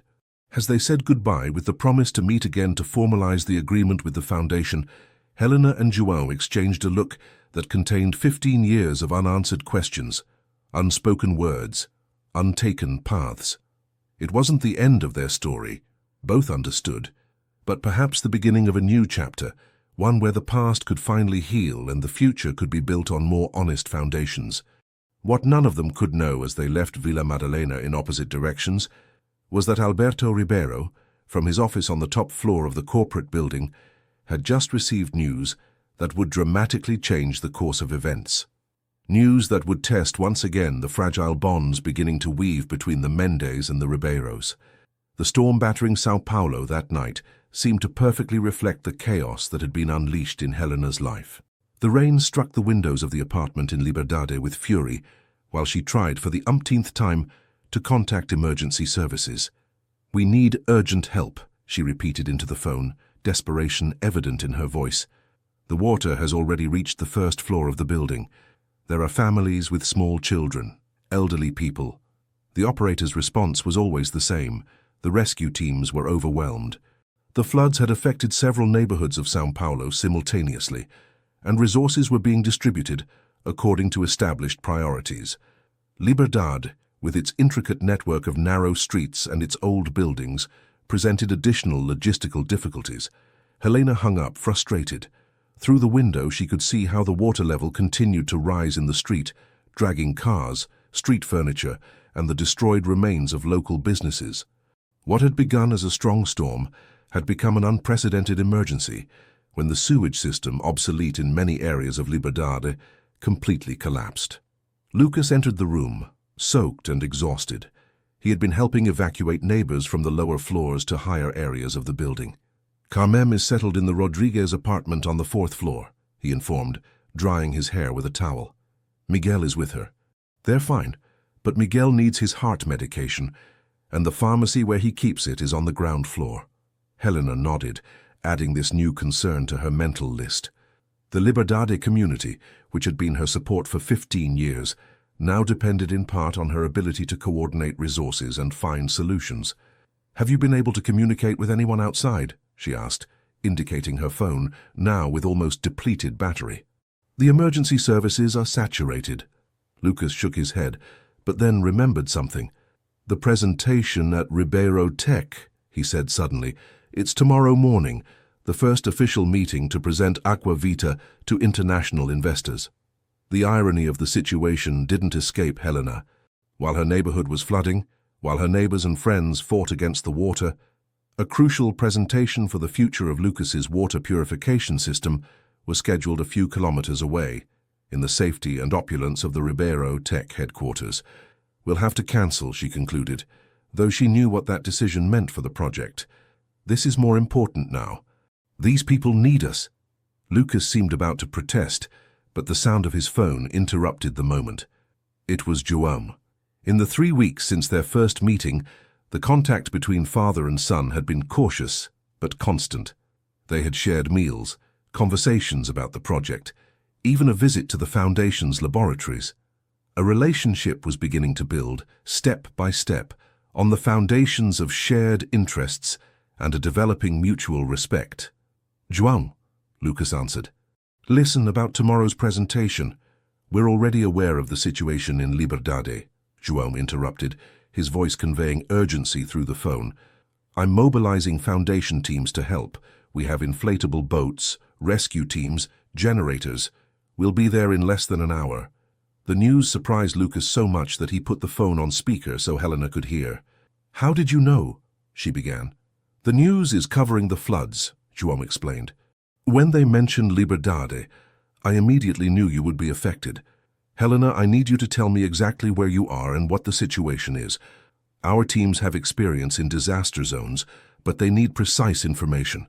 As Helena detailed the neighborhood situation, Lucas observed her expression gradually change from surprise to something resembling gratitude. 15 years ago, João hadn't stepped forward when she needed him. Now, without her asking, he was mobilizing resources to help not just her and Lucas, but the entire community that had taken them in. "Thank you, João," Helena said when she finished explaining the situation. "This means a lot."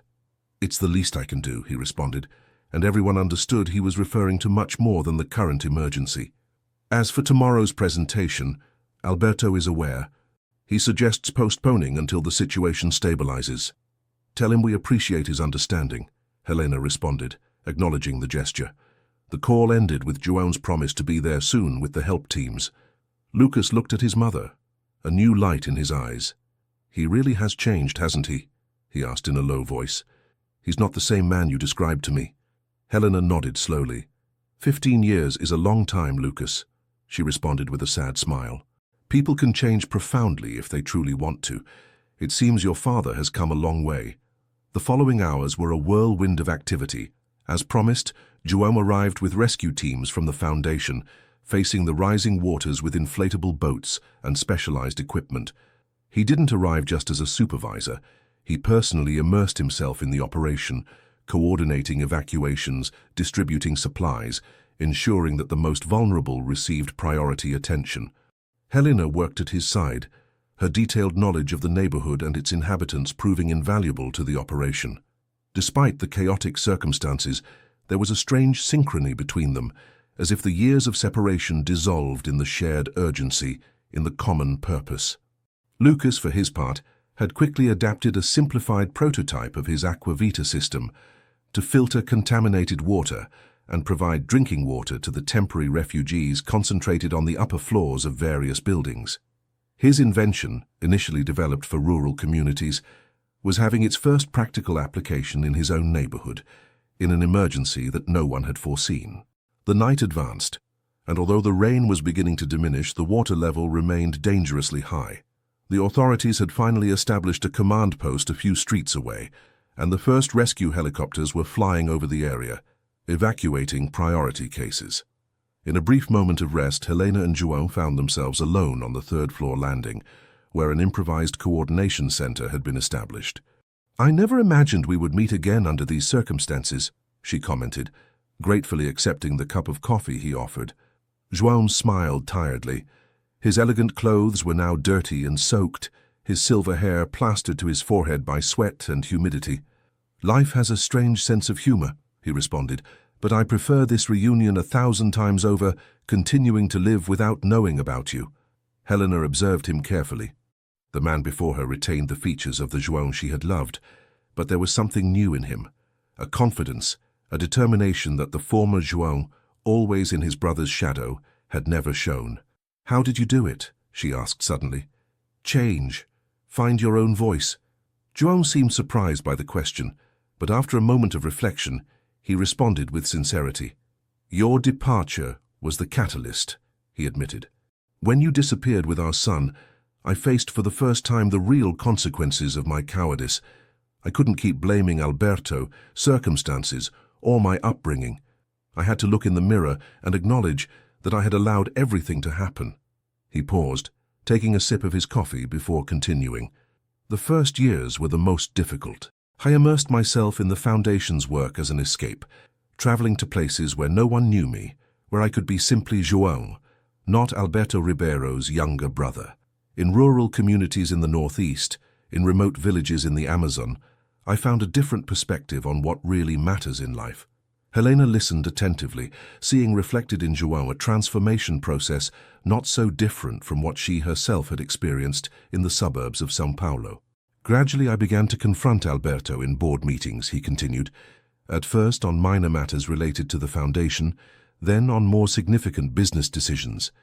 Each small victory, each time I defended my convictions without yielding, made me stronger, until one day I realized I no longer feared him, that I could look him in the eyes as an equal, not as the intimidated child I had always been in his presence."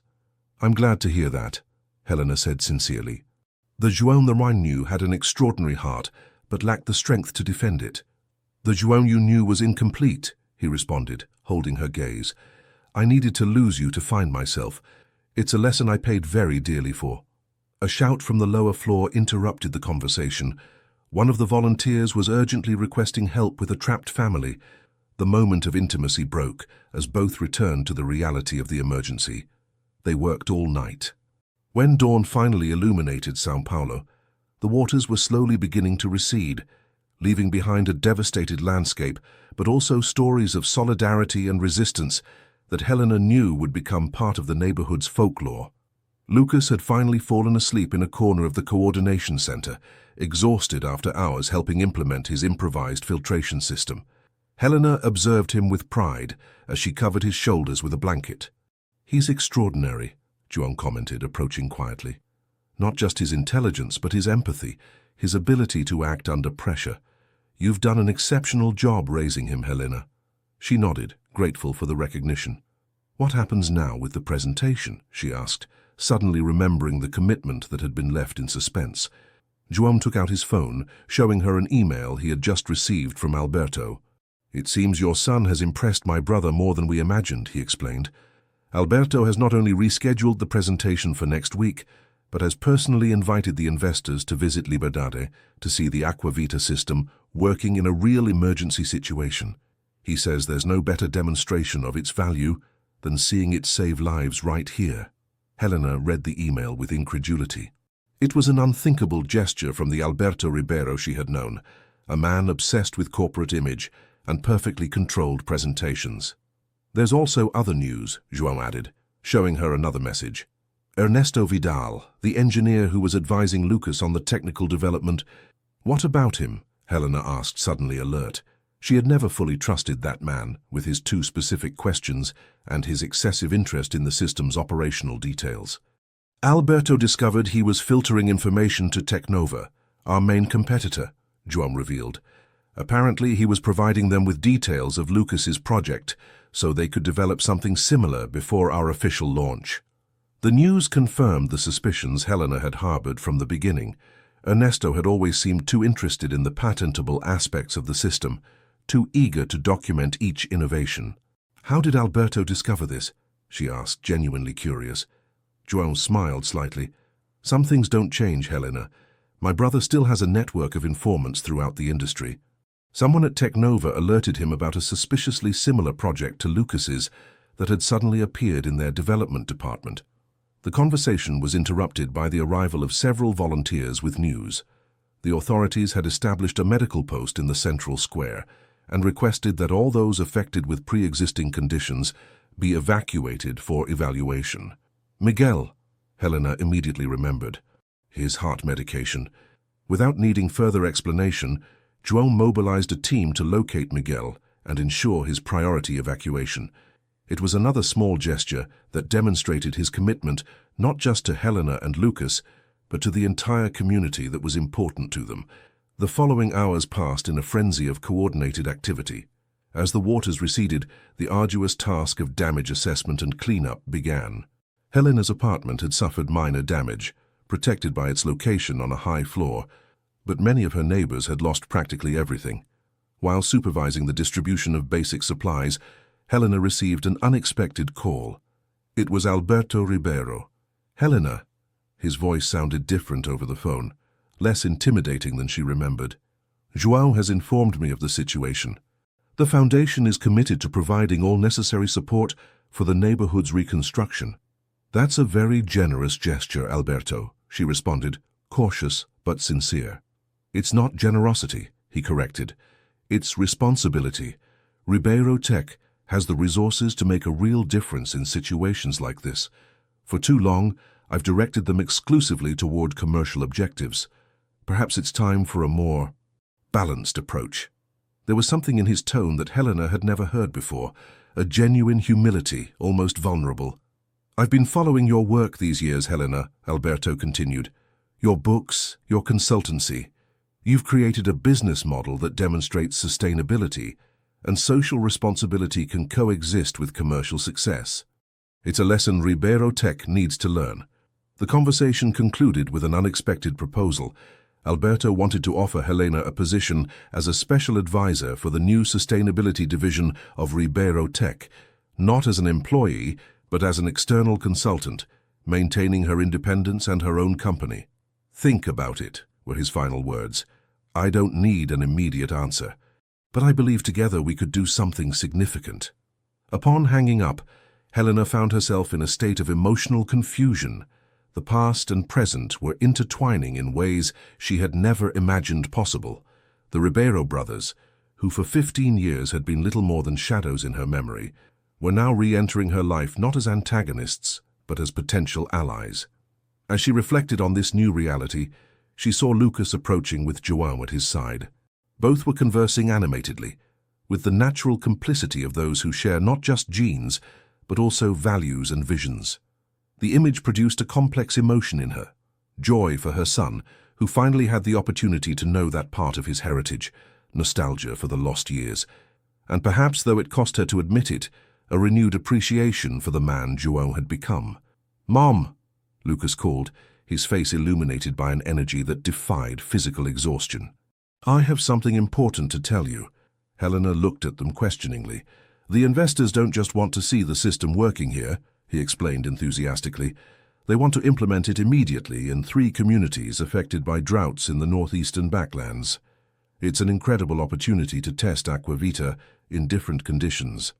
Lucas impressed them with his ability to adapt the system to this emergency, João added, paternal pride evident in his voice. What began as a school project could transform into a real solution for thousands of people. Helena smiled, genuinely happy for her son, but also aware that each step in this direction more deeply intertwined their lives with those of the Ribeiros. There was no turning back. They could only advance toward an uncertain future, but one full of possibilities. "I'm happy for you, dear," she said, hugging Lucas. "You deserve it." As the sun rose over São Paulo, illuminating a damaged but undefeated neighborhood, Helena Mendes contemplated the strange turn her life had taken. 15 years ago, she had left a corporate building with a cardboard box and an uncertain future, humiliated but not defeated.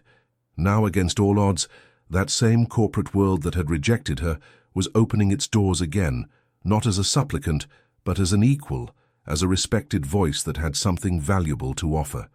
The circle seemed to be closing, but not in the way she would have imagined. There was neither victory nor defeat, just the opportunity to heal old wounds and build something new on the foundations of the past. With this reflection, Helena headed toward the improvised operations center, where the decisions she would make in the next few hours would not only affect the future of her son and herself, but possibly that of an entire community she had come to consider as family. 6 months later, the Ribeiro Foundation auditorium was resplendent under the lights carefully arranged for the occasion. Representatives from international organizations, business people, government officials, and media outlets occupied every available seat. In the front row, Helena watched with pride as Lucas, dressed in a formal suit but with sports shoes that revealed his persistent youthful spirit, prepared to present the results of the first semester of implementation of the Aquavita project. The last 6 months had been a whirlwind of activity and transformations. After the flood, which ironically had served as the perfect proof of concept for the purification system, events had succeeded each other with dizzying speed. The presentation to the investors, rescheduled and reimagined as a demonstration in a real field setting, had been a resounding success. The Aquavita system, perfected with the help of Ribeiro Tech's best engineers, had gone from being a school project to a solution implemented on 3 continents.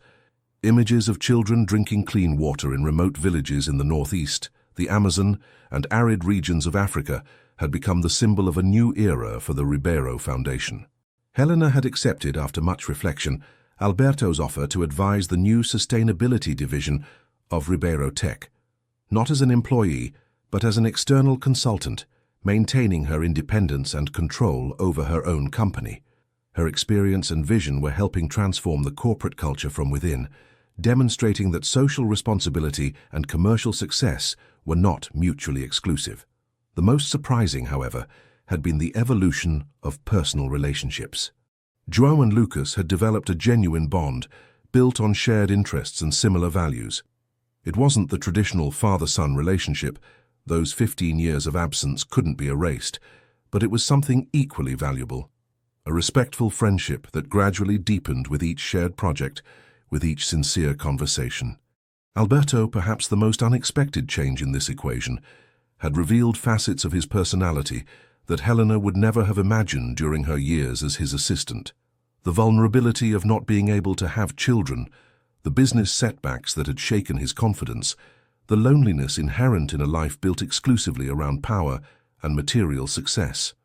All these factors had gradually eroded his armor, allowing a more human and reflective version of himself to emerge. Now, as Lucas took the stage to applause, Helena couldn't help a wave of emotion seeing the Ribeiro brothers seated at her side, united not by family obligation, but by a common purpose that transcended old wounds and resentments.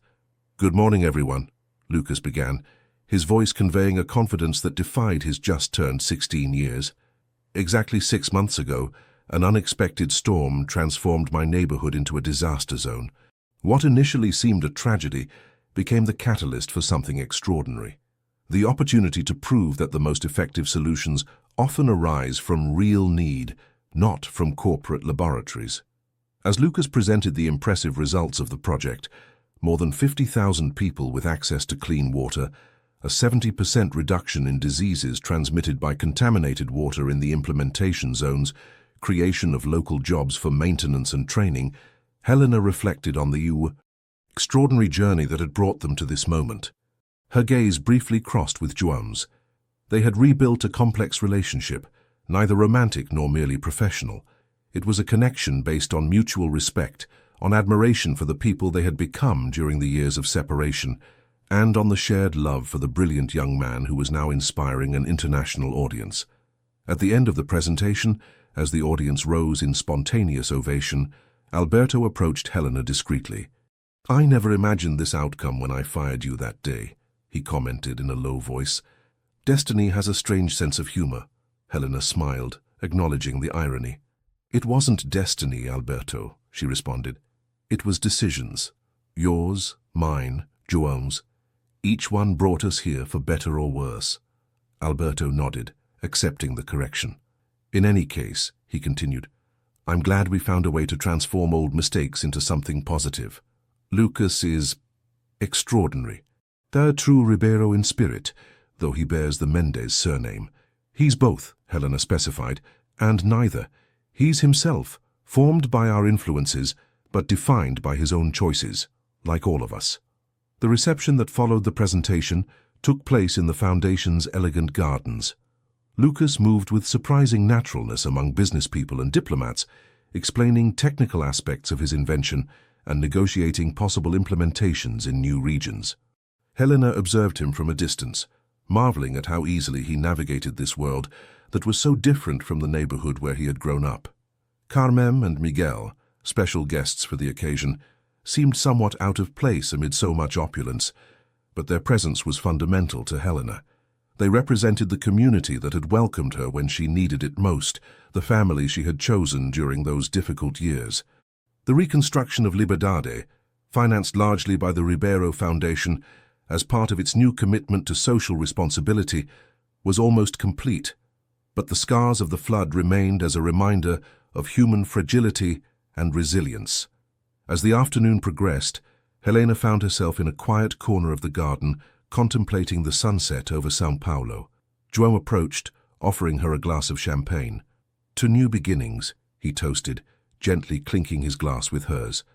"To second chances," Helena responded, "and to the wisdom to seize them." They remained in silence for a moment, enjoying the peaceful company they had learned to share over the last few months. "Do you remember that first family lunch in Morumbi?" João suddenly asked. "When I took you to the library after Alberto humiliated me over some foundation decision?" Helena nodded, the memory surprisingly vivid after so many years. "You consoled me," he continued, "for you told me I saw the world in a way Alberto couldn't understand." "I remember," she confirmed, smiling at the memory. "I think it was the first time we really connected, beyond superficial conversations." "You were right then," João reflected.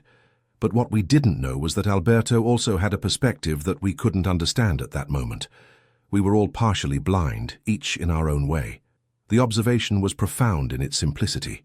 The 15 years that had passed had given everyone a perspective they didn't possess before.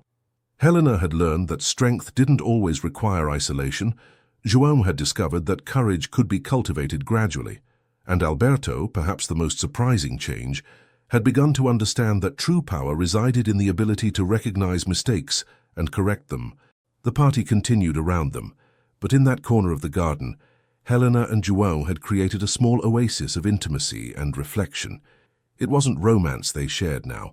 That stage of their lives was behind them, but something perhaps more valuable, a mutual understanding forged through shared experiences, painful separations and unexpected reunions. "Do you know what Lucas told me yesterday?" João commented, interrupting the contemplative silence. "That he's considering studying environmental engineering in the United States. MIT has shown interest in his project." Helena nodded. "He mentioned it to me," she confirmed.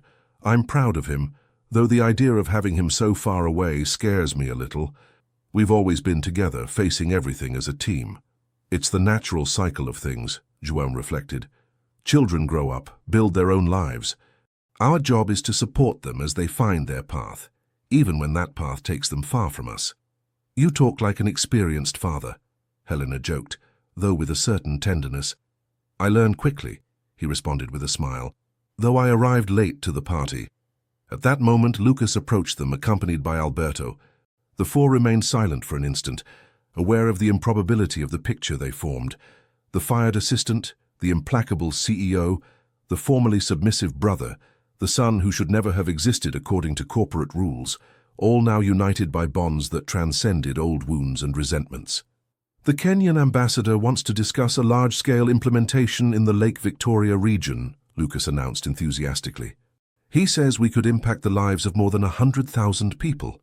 "Extraordinary," Helena responded, squeezing her son's shoulder with pride. "When does he want to start?" "That's the issue," Alberto intervened. "They need someone to travel there next month to evaluate the specific conditions and adapt the system to their particular needs." "I was thinking," Lucas began, with that expression Helena knew well, the one indicating he was about to propose something audacious. "Maybe we could go, the three of us. You know the social and cultural aspects we need to consider, Mum. João has experience with the region's communities through the Foundation's educational projects, and I can take care of the technical adaptations." The proposal hung between them, loaded with meanings that went far beyond a simple work trip. It was an invitation to form a new type of family, one based not on traditional conventions, but on shared purposes and mutual respect. Helena looked at João, seeking his reaction. He returned her gaze with a mixture of hope and caution, making it clear that the final decision would be hers. "I think it's an excellent idea," Helena finally responded.